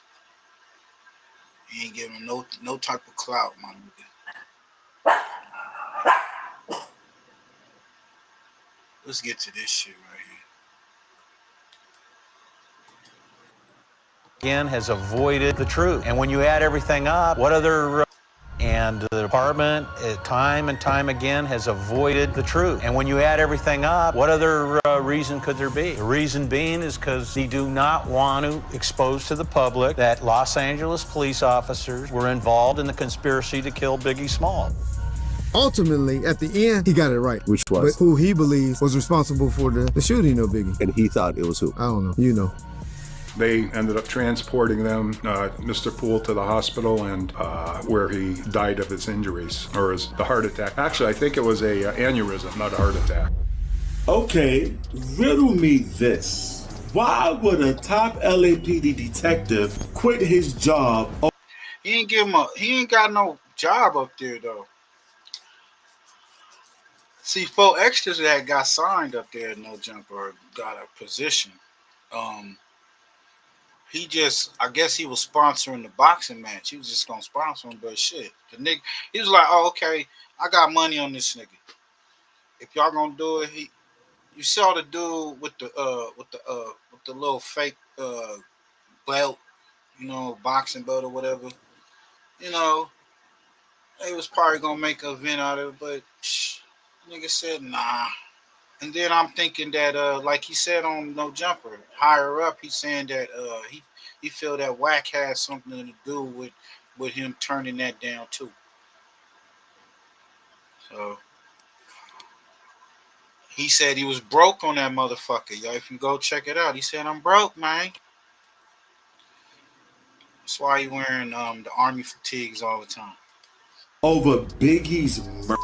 Because Russell Poole found something. Hope the nigga get it together, man. Y'all niggas. See? Get it together. The department didn't want the world to see. Corrupt cops, death row connections, and a bullet with Biggie's name on it. Now, this story isn't solved. Some people want it to stay that way. This is another example of how incomplete the investigation is and how they have tried everything or done everything to avoid the truth in the matter. Russell Poole joined the Los Angeles Police Department back in 1981. Over the years, he worked his way up, eventually becoming a well-respected detective in the Elite Robbery Homicide Division.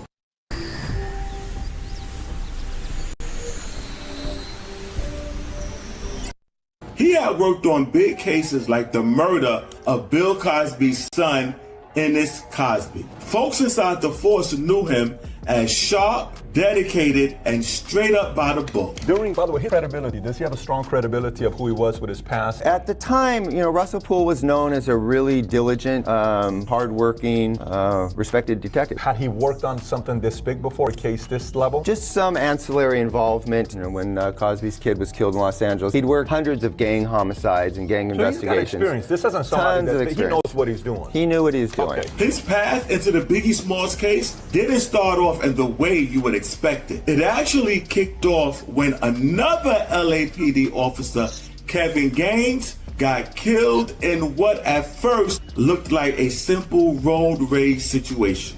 Gaines, who was off duty at the time, got into it with another undercover officer by the name of Frank Liger. It ended with Gaines being shot. When I fired the first round, it went through his door, the passenger door, right in the middle of it, through the door and hit the glass that was down, and the glass shattered and went through. He did the same thing I did. I can't say he was afraid, but he reacted the same as I did. I went forwards, I had no place to go. I shoot that window out. He knows rounds are coming. His arm is like this here. He turns to his left and goes to the corner trying to get away from the thing. Gaines' death happened 9 days after Biggie's. And as for Liger, he got off on the grounds of self-defense. Now, when Poole started digging into what happened, he found out that Gaines wasn't just a random cop. He was tight with Suge Knight and was even dating Suge's estranged wife, Sharitha. And it was at this point that Poole suspected that Gaines might have had a hand in Biggie's. He finds out that Kevin Gaines is driving a vehicle that's registered to Suge Knight's wife, and during the follow-up of that investigation finds out that Sharitha Knight, his wife, was actually dating this guy and had been for some time, an LAPD officer. So for him, it raises the question, why is an LAPD officer dating the wife of a known criminal? The night of March 9th, 1997 changed hip-hop forever. Biggie had just dipped out of that Vibe after party at the Peterson Automotive Museum, rolling with his crew in a black SUV. As they sat at a red light on Wilshire Boulevard, chilling for a second, a black Chevy Impala pulled up smooth beside them. The driver was identified as a black man in a blue suit and a bow tie. He just raised his weapon and let off 4 shots straight into Biggie's chest. Little C's at the hospital, he said a Muslim shot Big. And I said to Paul, with the blue suit, white shirt, blue bow tie, he said, Gene, how you know? I said, that walked up to Puff car first. Is that a real statement? I mean, I said that because that's the glance of what I saw. I saw a bow tie. They rushed Big to Cedars-Sinai, but by 1:15 a.m., he was gone. The whole thing felt too familiar. Just 6 months earlier, TUPAC had been down in Vegas under damn near the same circumstances. Poole's team started connecting dots quickly. They locked in on David Mack, another LAPD cop who had robbed a bank and also had deep death row connections. Dude was a known Bloods affiliate, and get this, he drove a black Chevy Impala SS, same type witnesses said the shooter was in. On top of that, he had a 9mm pistol, which lined up with the kind of gun used in Biggie's murder. A corrupt cop, a rogue cop named David Mack, robs a bank in Los Angeles, a Bank of America, and runs out of there with like $722,000. Investigators quickly figure out what his involvement was, and they arrest him. And when they arrest him, they find out that he drives a black 1996 Chevy Impala, which is the exact same vehicle as the suspects used in the murder of Biggie. They also find that there's photographs of him wearing a red suit and a red brim hat, what was very indicative of how Suge Knight dressed, and he's from Compton, and he's got a loose affiliation with some Bloods, according to some of the letters he's written while he's in jail. He's claiming these West Side Riders, I believe it was, a Compton street gang. So Russ Poole, a LAPD officer out here robbing banks and hanging out with gang members, that sure made him a person of interest. But what really raised eyebrows was his tight relationship with Amir Muhammad, also known as Harry Billups. Poole and plenty others were convinced that Amir was the man who pulled the trigger on Biggie that night. Adding to that, we discover that while he was in jail for the bank robbery, he's visited by this guy named Amir Mohammed, and he goes into the jail and visits David Mack. He becomes aware of this visit, and he finds out that during the investigation into Biggie's murder, an informant had mentioned the name Amir as being the shooter of Biggie Smalls. Apparently, Muhammad and David Mack first crossed paths at the University of Oregon in early 80s. Mack was making waves as a track athlete while Muhammad played football. They became roommates and best friends, and their bond carried on long after graduation.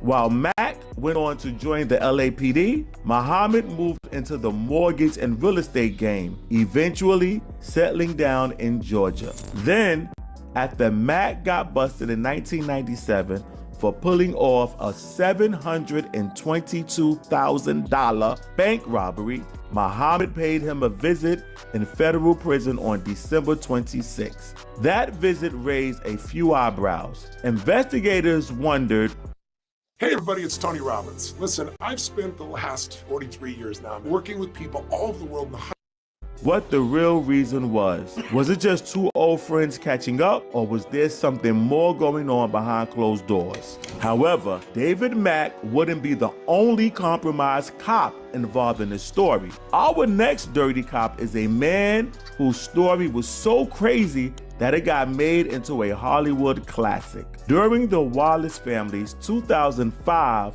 $400 million wrongful death lawsuit against the LAPD that relied heavily on Poole's evidence, documents surfaced revealing the involvement of another LAPD cop by the name RAFEAL PEREZ, who was buddies with Gaines and Mack.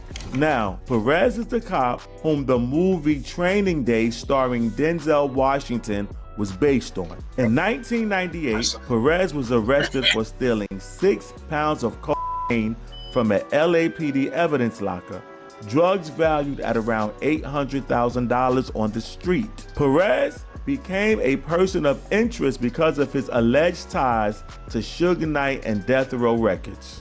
All right, Perez was allegedly a member of the Blood. You heard that? They said that when he was young because he was a member of the Blood, and then he went to the military. He got back out. And there's also rumors he was somehow involved with Death Row and the murder of Biggie and so forth. And that part there is kind of murky. That was never actually proven. Yeah, that was never proven. Yeah, those are rumors. Did you hear anything about that? Same thing. Everybody heard the rumors. All the rumors. I knew he worked for Suge Knight. So David Mack, Gaines, these guys all worked for Suge Knight. I knew that, and we knew that they worked for him. And whatever they were doing with him, they were not. When questioned by the detectives, a jailhouse informant by the name of Michael Robinson would claim that Amir Muhammad was responsible for the murder. The only problem was that Robinson's take on the whole matter was all over the place, just all over, everywhere. The dude man is Abraham. I can't say his name. It's Arab name. Who's the dude? Who are you talking about? His name. I told you his name yesterday. I can't even read right. So this is the man you're describing here. Yes. Is the killer. Yes. Okay. You know him as Abraham. Abraham. I told you his name yesterday. The name Arab name. Okay. You told me yesterday the name of Amir. Amir. It's Arab. And why was that? Well, as Poole believed, his findings threatened to expose just how deep the LAPD's corruptions ran and how the department itself might have played a major role in Biggie's murder. The department, time and time again, has avoided the truth. And when you add everything up, what other reason could there be? The reason being is because they do not want to expose to the public that Los Angeles police officers were involved in the conspiracy to kill Biggie Smalls. In 1999, Chief Bernard Parks ordered him to shut down the investigation into David Mack. The official reason given was the ongoing rampant scandal, a separate and highly publicized corruption case centered around corrupt cops who were accused of various forms of misconduct, including police brutality, planting of false evidence, stealing, and drug dealing. Parks stepping in forced Poole to walk away just one day before he could collect his 20-year pension. But Poole wasn't done. He filed a lawsuit against the LAPD claiming they violated his First Amendment rights by trying to silence him. That didn't go anywhere either. The court dismissed it, and just like that, he was left with no job, no pension, and no justice. Poole struggled financially and also had family issues to deal with. Went and became, kind of like a marshal over at the federal courthouses in LA. His life seemed to kind of spiral downhill. He went through some financial problems, family problems, drinking problems, that type of thing. But then he kind of got a second wind and was trying to look into some late claims, to make like 2015 claims that he wanted to try to track down. After leaving the LAPD, Poole was now working as a private investigator who stayed locked in on Biggie's murder, following new leads and trying to put the missing pieces together. Then on August 19th, 2005, while in a meeting with LA County Sheriff investigators to talk about fresh info on the Biggie and TUPAC cases, he suddenly collapsed and died from what was ruled a heart attack. But not everyone brought that. They ended up transporting them, Mr. Poole, to the hospital, and where he died of his injuries, or his heart attack. Actually, I think it was a aneurysm. Now, this is the same detective that came out and exposed that Whack 100 was arrested. The only person that was arrested in that case with the Main Street Mafia and Shaq. Y'all go check out Damu Keyway Conversations, Active Chucks, and get y'all can get that content, man. This is the guy that put that out there and said he was pretty much admitting that he was the CS2 back. You know what I'm saying? Not a heart attack. Oh, okay. That clears that up. Yeah, there was no heart attack going. I can assure you. Poole had been deep into finishing his book, Chaos Merchants, which he hoped would blow the lid off the whole case and get the public asking questions again. To some people, it felt too convenient. Poole dies right before putting out something that could have caused a lot of trouble for some powerful names.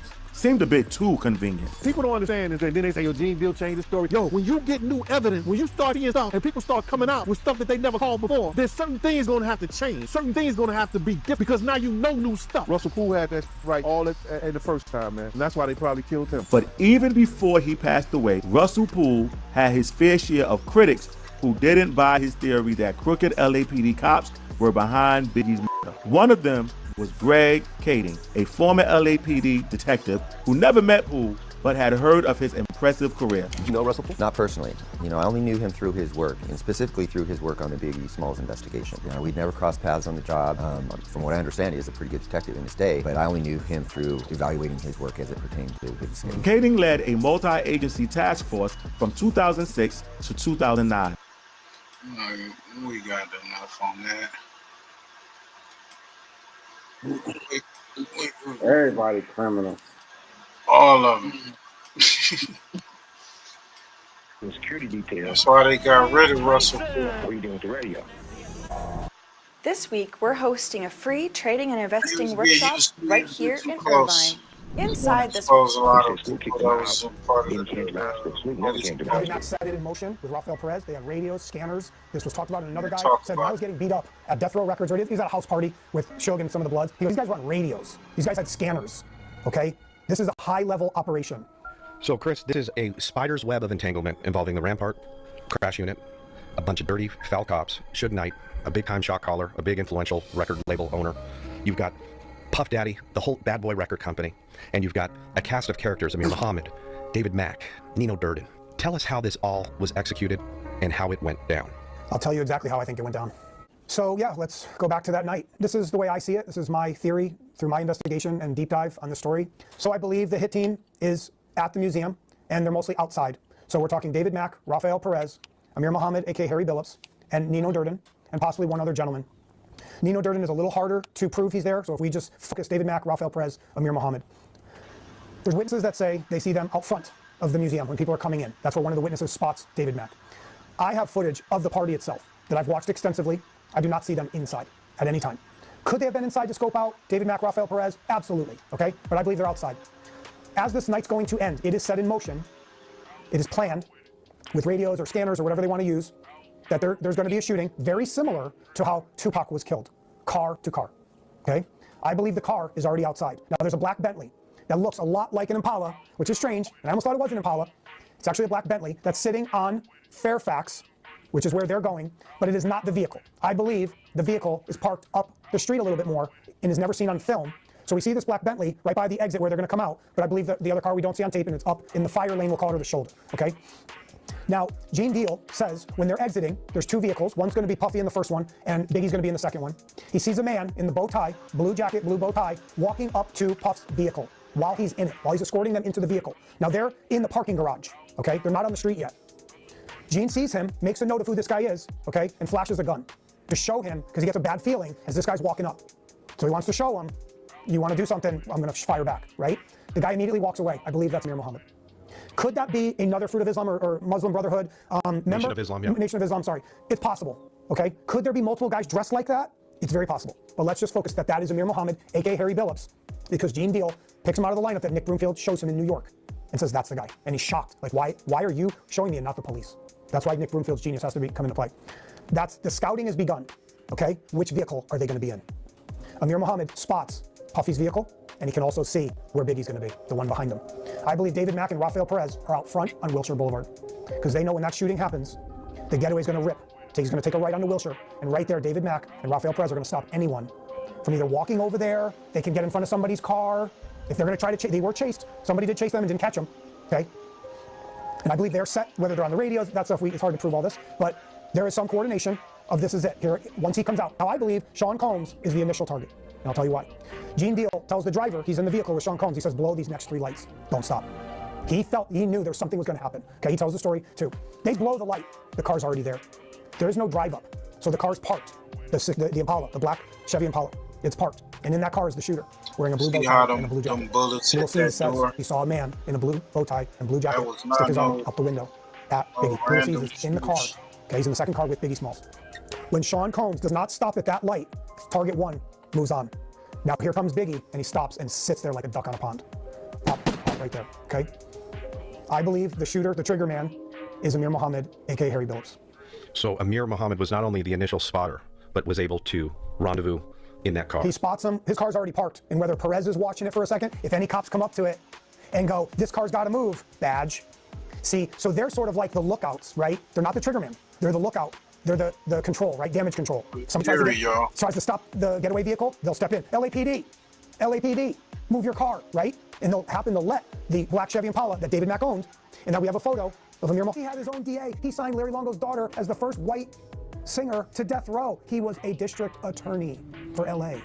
So SUGE had the whole city in a chokehold. The whole scanners, radios. He's in jail. Doesn't matter. He sets Teresa Swan, which is her alias. Greg Kading gives her a fake confession from Poochie, Wardell Faust. You think Poochie would snitch and write up and sign an affidavit saying, yeah, I killed Biggie Smalls and Teresa Swan helped me, and no one on the street would find that out? Like, Greg was duped. I'm sorry. He was. And even the LAPD commanders above him knew he was duped. He made up his fake confession. Oh, I wasn't going to use it in court.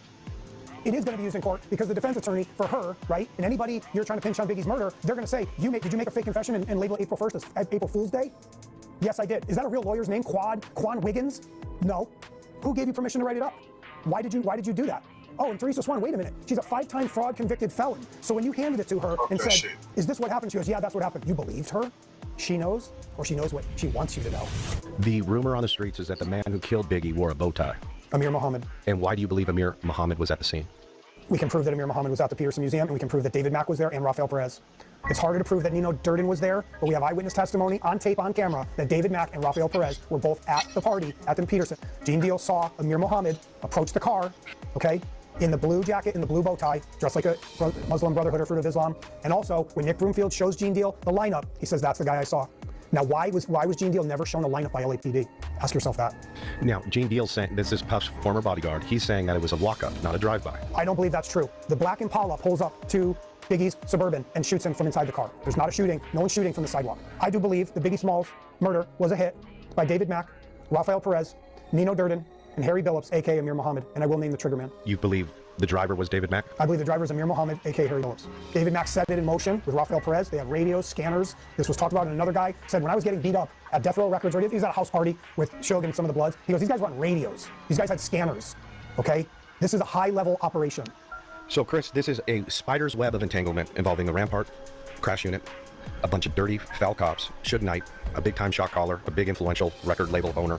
You've got Puff Daddy, the whole Bad Boy record company, and you've got a cast of characters, Amir Muhammad, David Mack, Nino Durden. Tell us how this all was executed and how it went down. I'll tell you exactly how I think it went down. So yeah, let's go back to that night. This is the way I see it. This is my theory through my investigation and deep dive on the story. So I believe the hit team. All you wanted was to add a column while planning your next sprint. Maybe it's time to move to Monday Dev. Here are 5 Monday... Is at the museum, and they're mostly outside. So we're talking David Mack, RAFEAL, PEREZ, Amir Muhammad, aka Harry Billups, and Nino Durden, and possibly one other gentleman. Nino Durden is a little harder to prove he's there, so if we just focus David Mack, RAFEAL, PEREZ, Amir Muhammad. There's witnesses that say they see them out front of the museum when people are coming in. That's where one of the witnesses spots David Mack. I have footage of the party itself that I've watched extensively. I do not see them inside at any time. Could they have been inside to scope out David Mack, RAFEAL, PEREZ? Absolutely, okay? But I believe they're outside.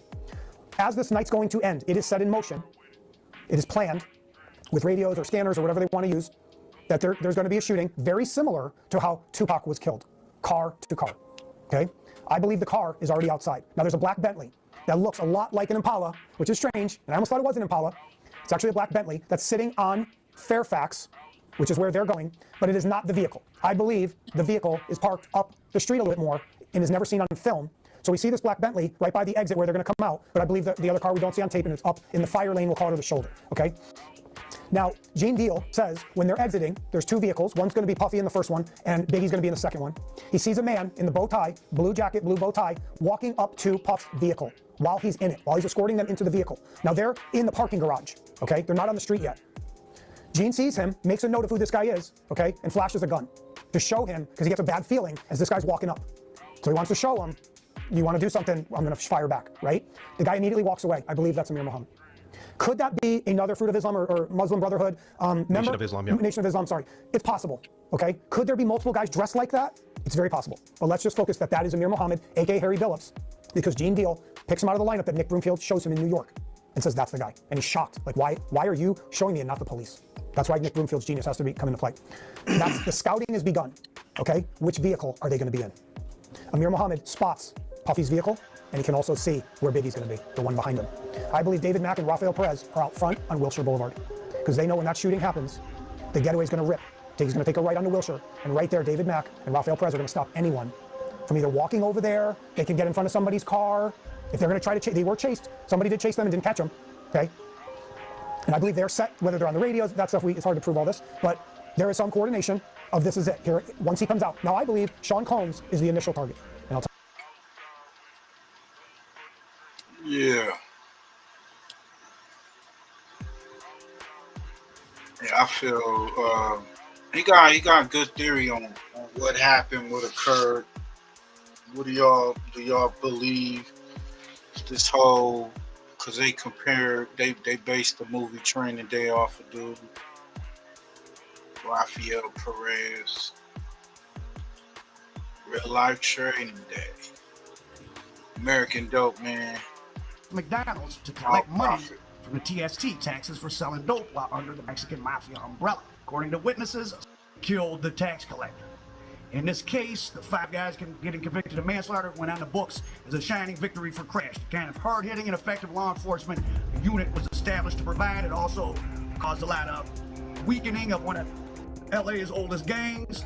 And of course, this is right around the time when the Columbia Little Psychos were getting their RICO case for selling drugs for the Mexican Mafia in that same neighborhood. So this area, MacArthur Park was just a few blocks south of there, and then this next area up, you know, because there's a new gang in a new area every few blocks, because Rampart's so densely populated, you know, this is ground zero for federal and local law enforcement's attacks on Hispanic LA gangs. Now, Sonia Flores later went on to be central witness in the various theories about death row and the crash cops, connecting the dots between David Mack and RAFEAL, PEREZ. She said a lot of things, but the most riveting thing she said was when she claimed to have witnessed them kill 3 rival dealers and take their bodies to Tijuana to bury them. So of course, Miss Flores is a good witness. She's already put 5 people in prison, so the feds believe her. They go to Tijuana, they start digging, digging, and digging. Now remember at the very beginning of the story I said it gets tricky? Well, in 2001, Sonia Flores had to plead guilty in federal court of lying to authorities about seeing PEREZ and David Mack kill drug dealers, taking them to Tijuana. And she made a statement to investigators from that task force investigating Rampart corruption that PEREZ flipping got started. She said that she knowingly committed perjury during her testimony regarding the murder of the tax collector, Lizard Malfavine, outside that McDonald's on Alvarado. Now, why would she do that? Well, she was one of Rafael Perez's little girlfriends in the neighborhood at the age of 16. In fact, Perez had met her when she was 16 when he gave her a ticket for illegally being in an adult bar or club or something. And I guess he took her number and kept up with her. Eventually, she got pregnant. He dropped her off to get an abortion, and she did so. Now, Miss Flores was associated with the Temple Street gang.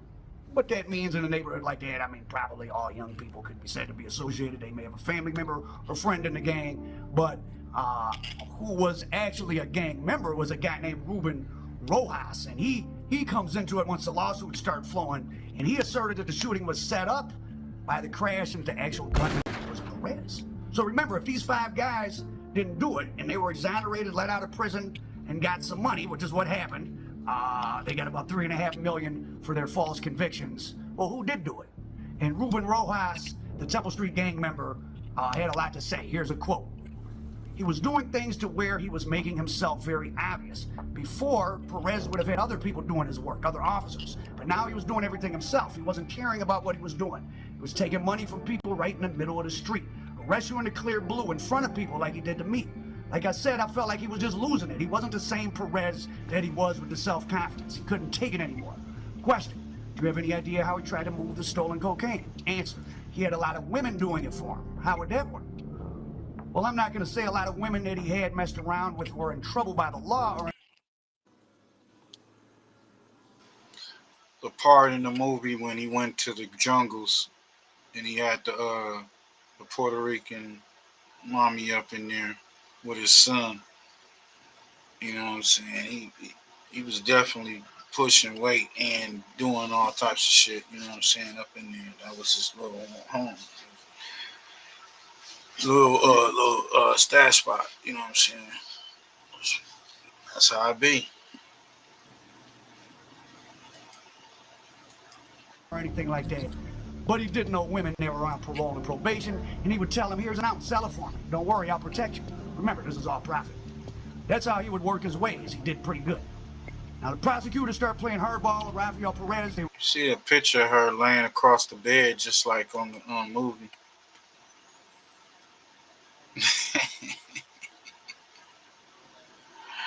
It's crazy how Hollywood would tell you. They'll snitch on shit and tell you about shit that you just gotta read through the lines. Profit. That's how he would work his ways. He did pretty good. Now, the prosecutors start playing hardball with Rafael Perez. They were going to charge his wife. Of course, he had a wife. He had all these girlfriends. And with a young daughter at home, Perez didn't want to run the risk his wife might end up in jail. He cut a deal. September 8th, 99, Perez's lawyer, Winston Kevin McKeeson, a protege of Johnny Cochran, negotiated an agreement.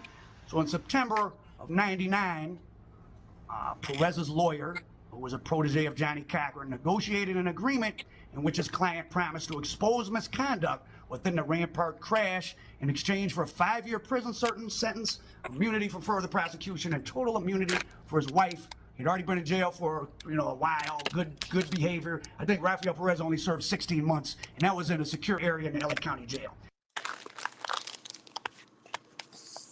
PC. They gonna protect that guy, man. The Biggie shit, I don't think gonna ever be solved. I think Keefy D may go down, or he may pass away in prison. Shit. The Biggie shit, I think the person who did that, I think it was some police involved. It looked like it. It all seems that way. Suge Knight's son replies to Reggie White Jr. My father screwed your wife is the truth. Attack my son because he told Ray J that he was homeschooled and he graduated from Crenshaw. And the shit he talking, they need to run that fade and get it out the way. Not that I'm saying I promote that for any of my kids. Like I told my son, once you take that step, I don't care how much they try to attack you or your mother and try to bully you. like it went. Don't settle for less. Here's what others are doing to fix missing and broken teeth. The company everyone has been raving about.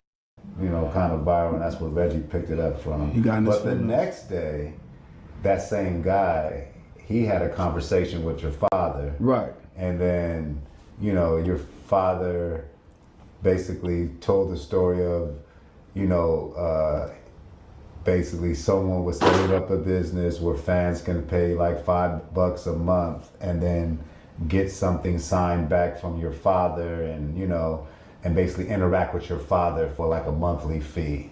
And your dad wasn't getting no mail, wasn't getting none of it. And then he traced it back, and it traced back to you. I got a son right now, Jacob, little shit. Love him. I tell him all the time. He's one of the greatest fathers I've seen. I got a granddaughter named Sunset and Luna, beautiful girls. He do a great job being their mother, father rather. But I'm talking to my son, and I know he's gonna hear this. When all my mails rerouted, and people write me on my tablet and say, "Hey, what you think about the car? What you think about this? What you think about that?" I said, I ain't getting that shit. But then the institution was trying to get me in trouble because they thought I started this business saying, "Hey, pay $5 every month, send it to this thing on the internet, and I'm gonna write you back." All along, it was my son doing that. So I love interacting with people when somebody saying positive things or a nice car or a nice picture is let me understand I'm still human. For him to stop all that mail coming to me for a personal gain, I didn't like it. Just like at the same time, I might not like something, but I still love my son. If he couldn't out merchandise with my name on pink shirts and weirdo stuff, I might like it, not like it, but I still love my son. But more importantly, the thing that Ray J did, according to my son, to attack my son, because he told Ray J that he was homestead in school, and he graduated from Crenshaw. And the shit he talking, they need to run that fade and get it out the way. Not that I'm saying I promote that for any of my kids. Like I told my son, once you take that step, I don't care how much they try to attack you or your mother and try to bully you, you should stand on what you say. And I made a joke, I said, shit, if you want to have Nikki cook milk and cookies at night, warm milk and warm cookies, nothing wrong with that.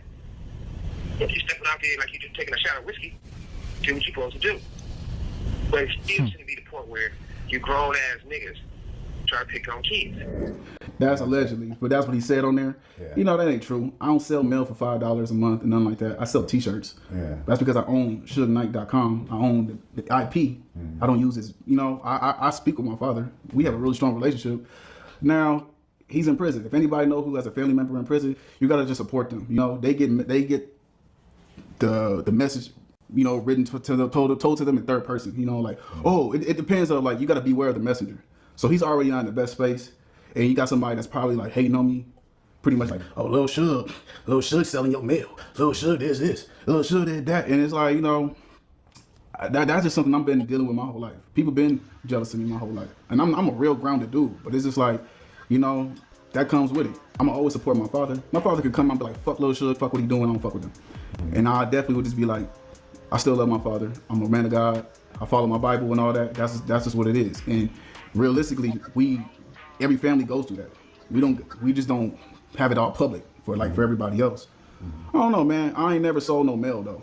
I ain't never did nothing like that. If anything, what I did was have fan mail of like, hey, if you want to be connected with more to the Suge Knight legacy, sign up with the VIP list. Go ahead and do that. I ain't never sold no mail and sold no shit like that. That doesn't make any sense.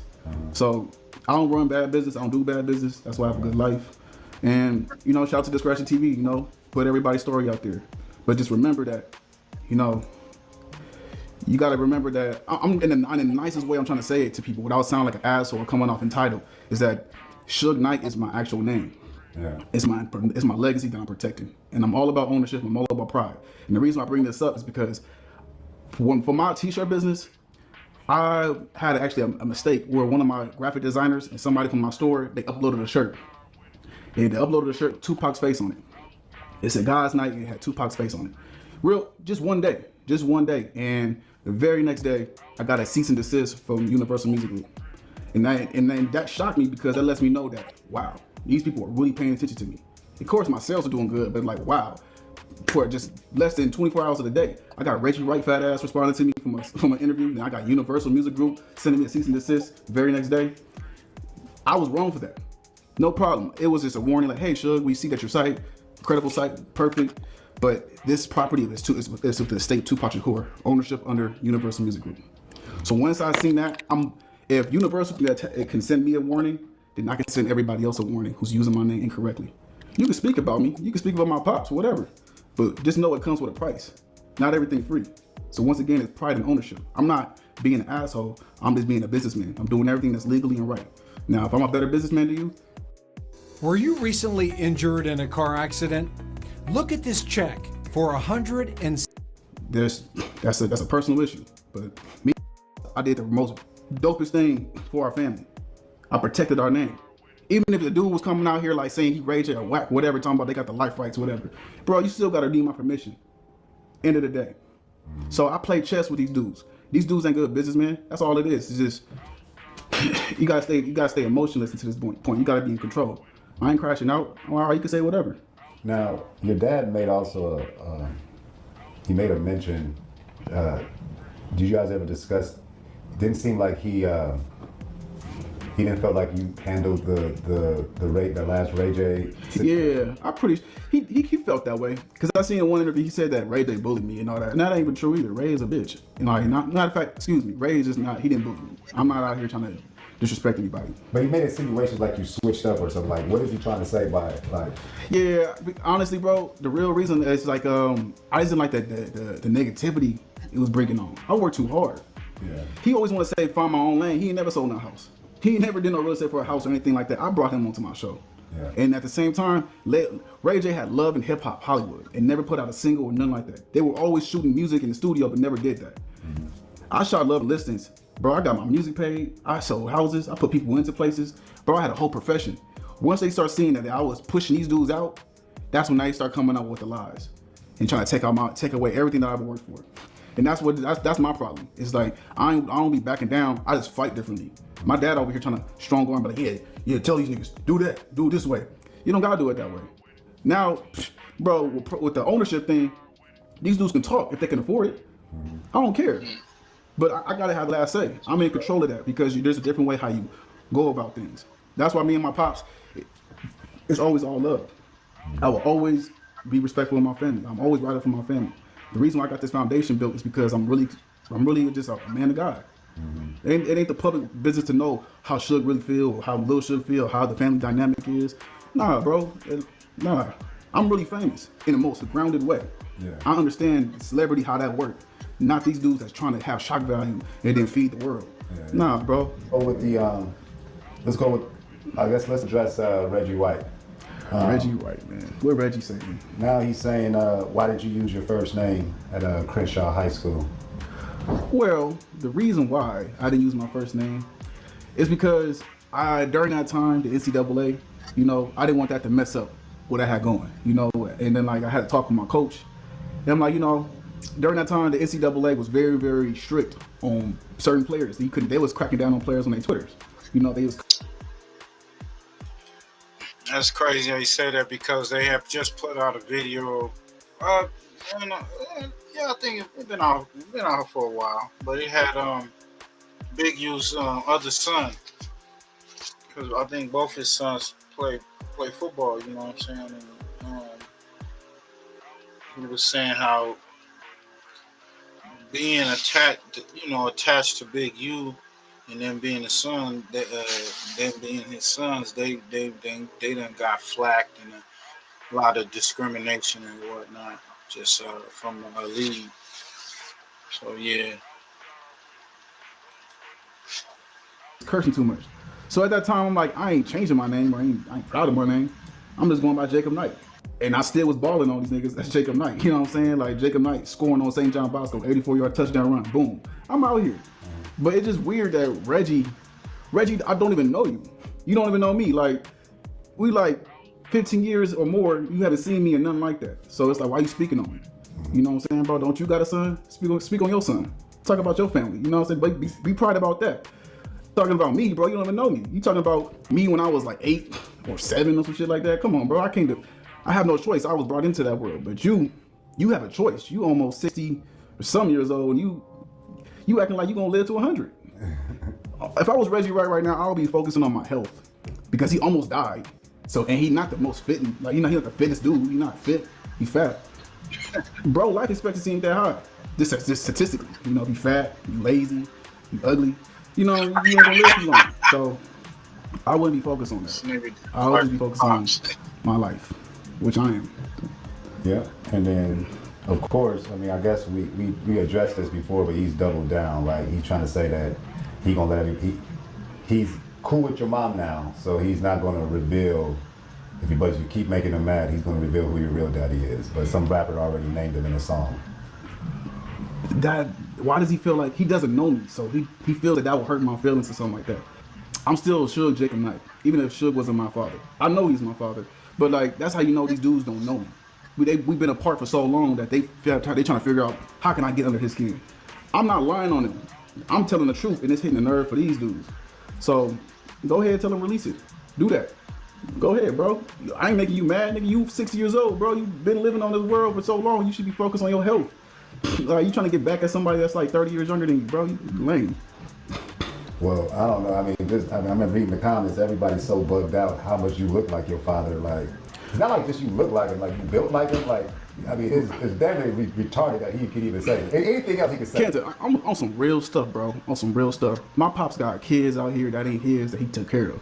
So it's like, you know what I'm saying? Like, that ain't nothing new. Suge Ben always been a solid dude. Like, that's just what it is. So I'm just thankful that's my pops and that's my name. That's why I just protect my legacy. I ain't out here trying to fight over like, that's my daddy. Like, you know what I'm saying? like, that's my daddy. He love my mama. Like, I ain't on no shit like that. Like, come on, bro. It's been over so way too many years, bro. I'm just more like protecting my legacy. You know, I'm all about ownership. It's pride and ownership. So when these dudes get on these like YouTube and podcasts and he's speaking on my name, that's really what I'm protecting. I own the rights to Suge Knight. That ain't no secret. You can go look it up and all that type of stuff. These dudes know. I ain't tripping. It's pride and ownership. So it's like, I don't know, man. You gotta figure it out. You gotta figure it out. That's what I have to do. So, and now also in the same video where he took our video, he responded. He also said he insinuated, he didn't say the words, but basically he's trying to say that your dad has the same thing that AIDS, basically. Okay. That's none of his business. That would be a HIPAA violation. And he said he has an attorney. He has proof of an attorney saying he's basically your dad begging his attorney for whatever, and he's going to expose the audio if he continues to get mad. Okay. Well, that would be a HIPAA violation, or however that works. That's my dad's business. We don't know if that's true or not. I doubt that's true. And if it is, it's still my father. I'm gonna still ride with my father. We're gonna pray to God. That's boom. Might take the Dr. Sebi route. Who knows, bro? You feel me?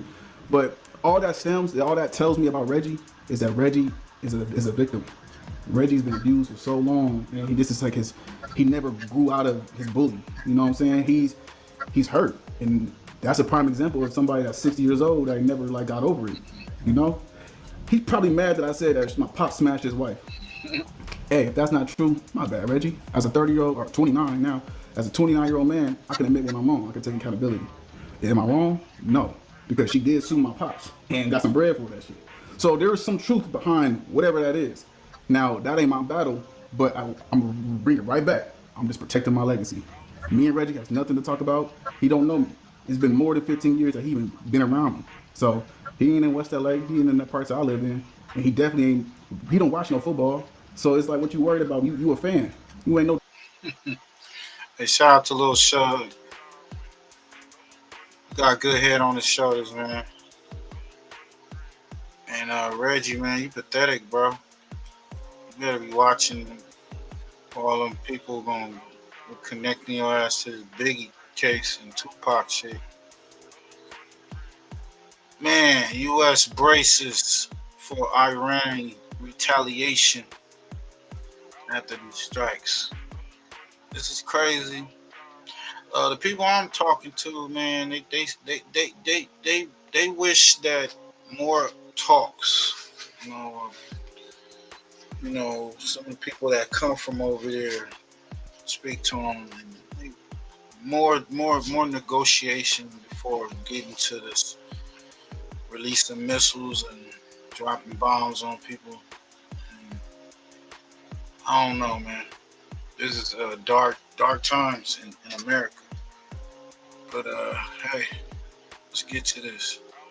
Hallie Jackson in Washington, and we are coming on the air with live coverage of the fallout from last night's historic American strikes on those Iranian nuclear facilities as the U.S. enters the war now between Israel and Iran with the bombing of those nuclear sites. It's the first time the U.S. has ever bombed Iran directly in such a manner. The Pentagon today calling this Operation Midnight Hammer and revealing some new information about how this attack unfolded with 30,000-pound so-called bunker buster bombs capable of destroying targets deep underground. The defense secretary and chairman of the Joint Chiefs of Staff saying the Iranian nuclear program was damaged, was devastated by the attack, with officials calling it the biggest B-2 strike in American history, with still some questions today about what that damage really looked like and how this affected Iranian nuclear capabilities. The Trump administration is making clear their goal has not been regime change, but instead the destruction of these nuclear capabilities, with some of these comments here from Vice President Vance this morning. Listen to this.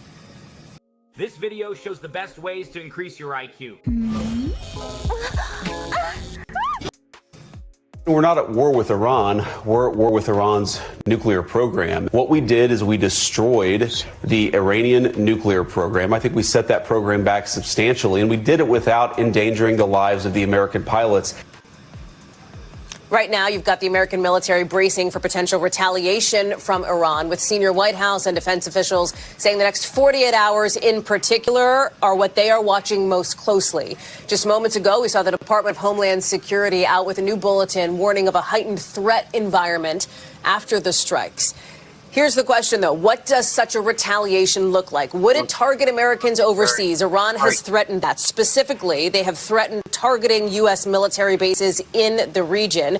Could there be some kind of domestic component as well? We're going to get into all of it with our team coverage this afternoon. But I want to start with our chief White House correspondent, Peter Alexander. And Peter, on this topic of retaliation, the president is again making clear late this afternoon that depending on the Iranian response, the U.S. is prepared to strike again, perhaps even more forcefully. Peter.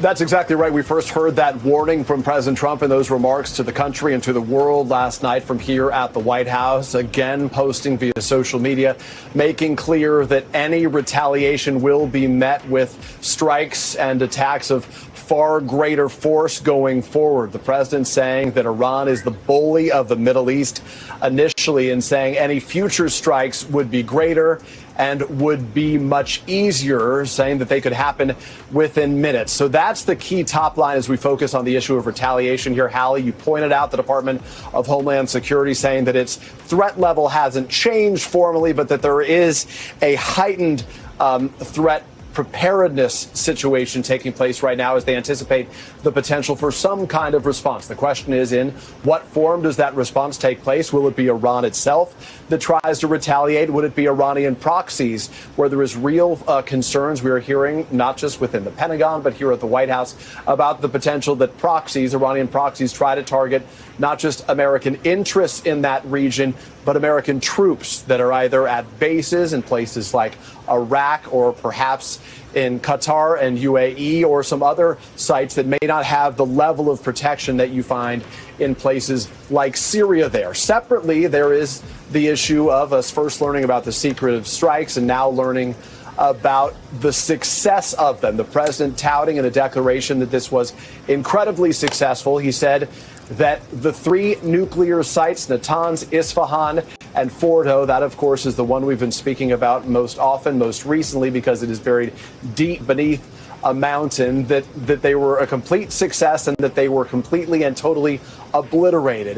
A bit of a nuance in the language we're hearing from the chairman of the Joint Chiefs of Staff, Dan Kane, today, Hallie, saying that they were severely damaged. It caused severe damage and destruction. He wouldn't go as far as to say they were totally obliterated, acknowledging those are the initial damage assessments before they can have a final damage assessment. If they were completely obliterated, it's going to take a bit of time and some intelligence here. And then, of course, there is the political fallout to all of this. There has been some back and forth. Democrats, obviously, greatly frustrated that lawmakers were not included in the decision-making process before the president launched these strikes on Iran. We have heard from some on the left, Alexandria Ocasio-Cortez, among others, saying this was unconstitutional and saying, in fact, that the president's decision is, in her words, grounds for impeachment. J.D. Vance, the vice president, speaking out today, and you detailed this as well, but I think it's going to get a lot of attention because he said that this is not a strike on Iran. It is a strike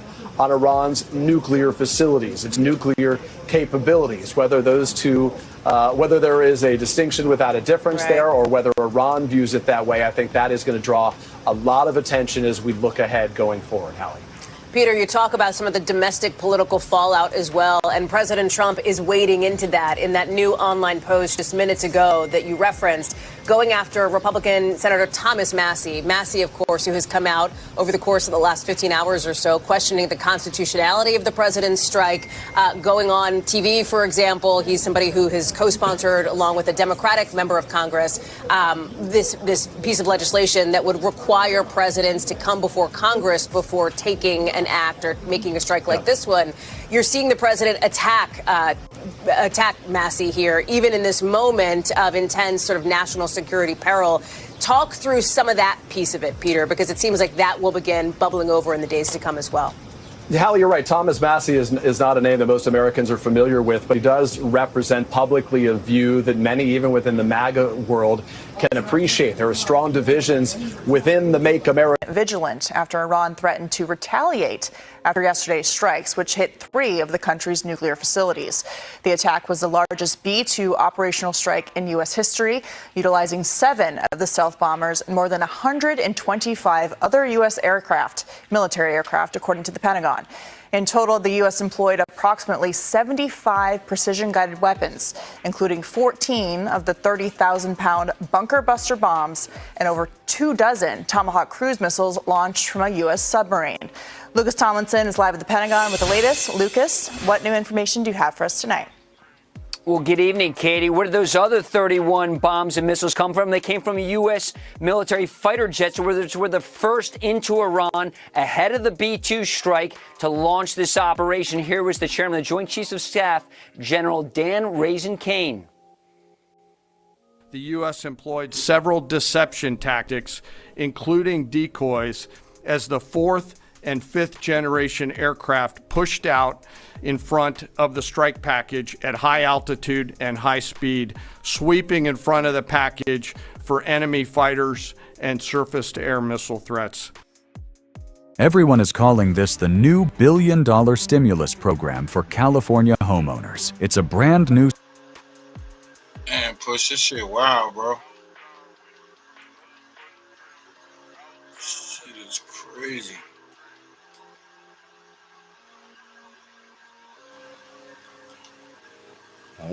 Going here hours after. I think that they're getting aid from, they're gonna get aid from those communist countries, China, and other like support, you know. We gotta wait and see. You know, niggas struck first, so there you go. Nobody might not do nothing, so they just gotta see. You see, they on edge. They on there waiting. They said what 42 hours or something. 48 hours. 48 hours. So yeah, what I'm saying.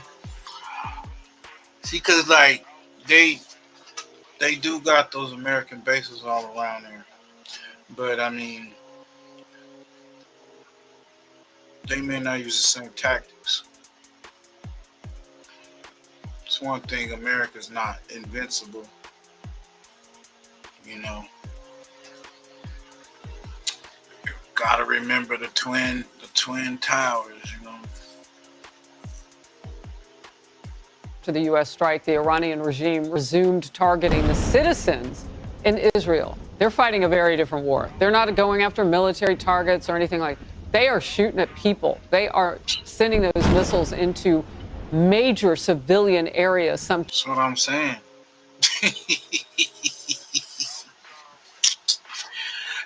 It's different tactics. You can't do the same type of war, especially if you're fighting a superpower.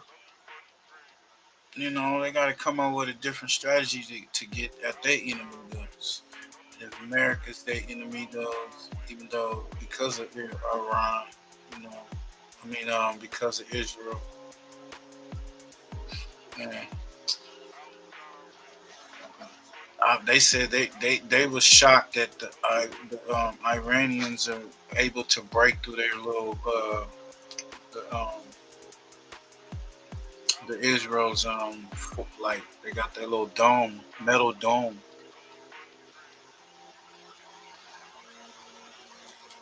.27 overnight around Tel Aviv and Haifa. Israel's health ministry says at least 80 people were badly injured in some cases in those overnight strikes. Chief Foreign Correspondent Trey Yinks is in Tel Aviv. Trey.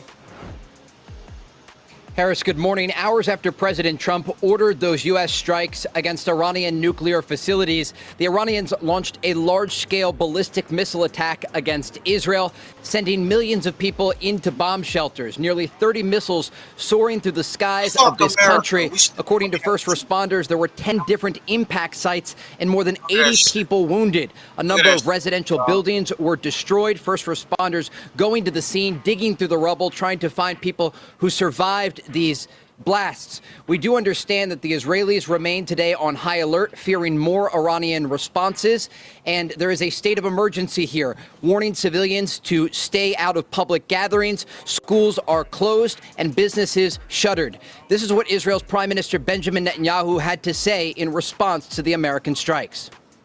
History will record that President Trump acted to deny the world's most dangerous regime the world's most dangerous weapons. His leadership today has created a pivot of history that can help lead the Middle East and beyond to a future of prosperity and peace. The Iranians have responded saying all options are on the table about a possible response to the U.S. strikes overnight. And the country's foreign minister releasing a statement saying, quote, last week we were in negotiations with the U.S. when Israel decided to blow up that diplomacy. This week we held talks with the E3 EU when the U.S. decided to blow up that diplomacy. What conclusion would you draw? Again, American forces and the Israelis remain on high alert across the region. There's real concern about a possible response that could come at any moment.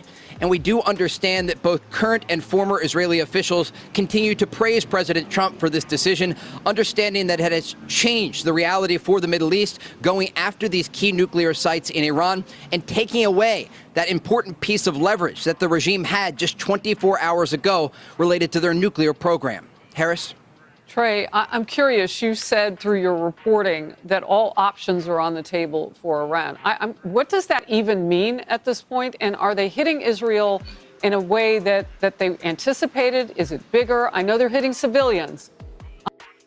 There's a new administration in the White House, and whether you love him or hate him, one thing. And that is horrible, and they can continue to do that. But I had been reading maybe they wouldn't have as much in terms of weaponry at this point. Yeah, Harris, you're exactly right. And I spoke on the phone earlier with Israel's former defense minister, Yoav Gallant, and he said it would be a grave mistake for the Iranians to respond to these strikes overnight that were ordered by President Trump. They do have some limited capability to continue targeting Israeli population centers with ballistic missiles. They could also use their proxies in the region, these Iran-backed Iraqi and Syrian Shia militias, to go after U.S. bases or embassies in the Middle East.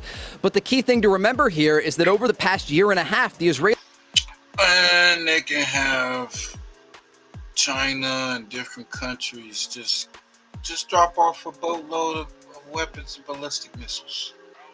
Hey, throw a couple nukes in that bitch. You know what I'm saying? You come into our country, right?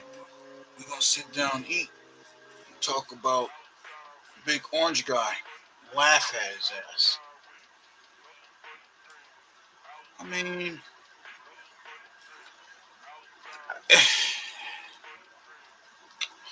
but I don't know, Push, man. They may not respond to America, but I don't know. The Americans that's over there definitely got to be at high alert, because you see that they're targeting the Israel people, trying to take out their population, man. We just gotta wait a couple days or a week and see what happens. You don't know. Motherfucker trying to like, yo, use Iran as pawns to get at America. Send them off the football. Yep, there you go. There you go. But we gotta wait. That's all we can do, right? Israelis have systematically taken out Iranian proxies like Hezbollah in southern Lebanon. The Americans and the Israelis have gone after the Houthis in Yemen. They've targeted Hamas and Islamic Jihad inside Gaza, and it has given the Iranians very limited options in terms of a response. The situation has changed. If we were having this conversation 2 years ago, Israel would fear a massive missile attack from multiple directions. Right now, they just have to brace for the possibility of more ballistic missile fire from Iran and the chance that Iran could try to mobilize what's left of their proxy forces in the region to launch limited strikes against population centers here or American interests across the region. Yeah, Paris? I wanted to know about their reach in terms of all of those 40,000+ American personnel and some even their families in the region as well. So we'll get into that with Joey Jones. You set it up perfectly. I'm so appreciative of your reporting always, Trey. Thank you. Yeah, so yeah, I guess we're gonna have to weigh it out, y'all. Hey, that's y'all Sunday bread, man. We done cracked open a couple of cases, stories, content. Appreciate y'all for pulling up. Appreciate my brother Push for pulling up. Hey, y'all tap in and just keep your notifications on, man. So we gotta just I don't know what's gonna come out of this, but you know how some of the things can be. These are unpredictable type times and unpredictable type people who just from the past, and you know, it's what it is, man. So y'all keep your notifications on. Y'all be safe out there, man. It's your boy Ill. We out this bitch. Peace.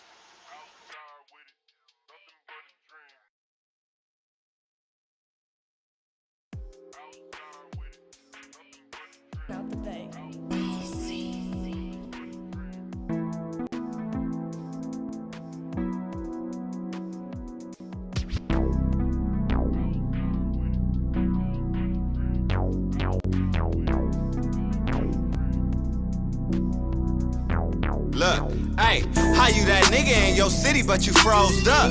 Close range of 16, fold a nigga up. I see my nigga on the ground, I'm gonna pick him up. I got my foot on they neck, I ain't letting up. How you that nigga in your city, but you froze up? Close range of 16, fold a nigga up. I see my nigga on the ground, I'm gonna pick him up. I got my foot on they neck, I ain't letting up. Hey, we ain't letting up, tell them niggas pick they mans up. The grapes in the building, know we got the niggas scared, huh? Run him out his shoes, we finna run him out his J's, huh? The 16 clapping, finna penetrate his brain, huh? I'm up next, nigga, so don't ever try to act dumb. Hit a few lines, then dozed off, left my face numb. This little nigga calling me, like Black, I'm trying to troop something. Hit the back streets, now we really trying to shoot something. Caught the first nigga just to make sure it don't jam. No cap, nigga, you got your head way over here. Nigga, I was 13 in the hood, tripping off a pill. You gon' catch your thrill, little nigga, what the homies told me. Lost a couple niggas on the way, man, that shit real. 10 mafia niggas and we all going for the thrill. Like Black and Logan Blanco, Toto in my D-Tho, Sporty and Shorty Logan, free my nigga 40 low. How you that nigga in your city, but you froze up? Close range of 16, fold a nigga up. I see my nigga on the ground, I'm gonna pick him up. I got my foot on they neck, I ain't letting up. How you that nigga nigga in your city, but you froze up.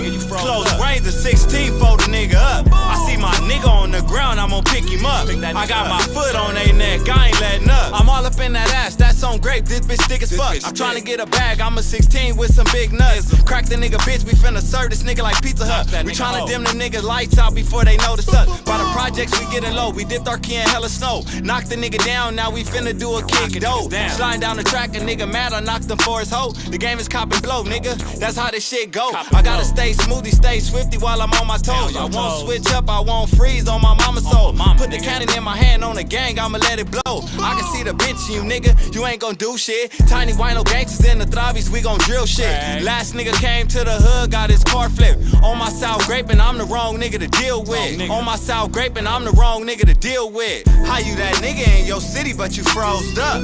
Close range of 16, fold a nigga up. I see my nigga on the ground, I'm gonna pick him up. I got my foot on they neck, I ain't letting up. How you that nigga in your city, but you froze up? Close range of 16, fold a nigga up. I see my nigga on the ground, I'm gonna pick him up. I got my foot on they neck, I ain't letting up.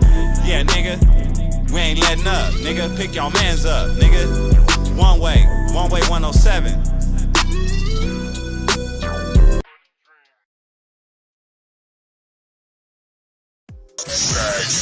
FirstFamRadio.com. FirstFamRadio.com.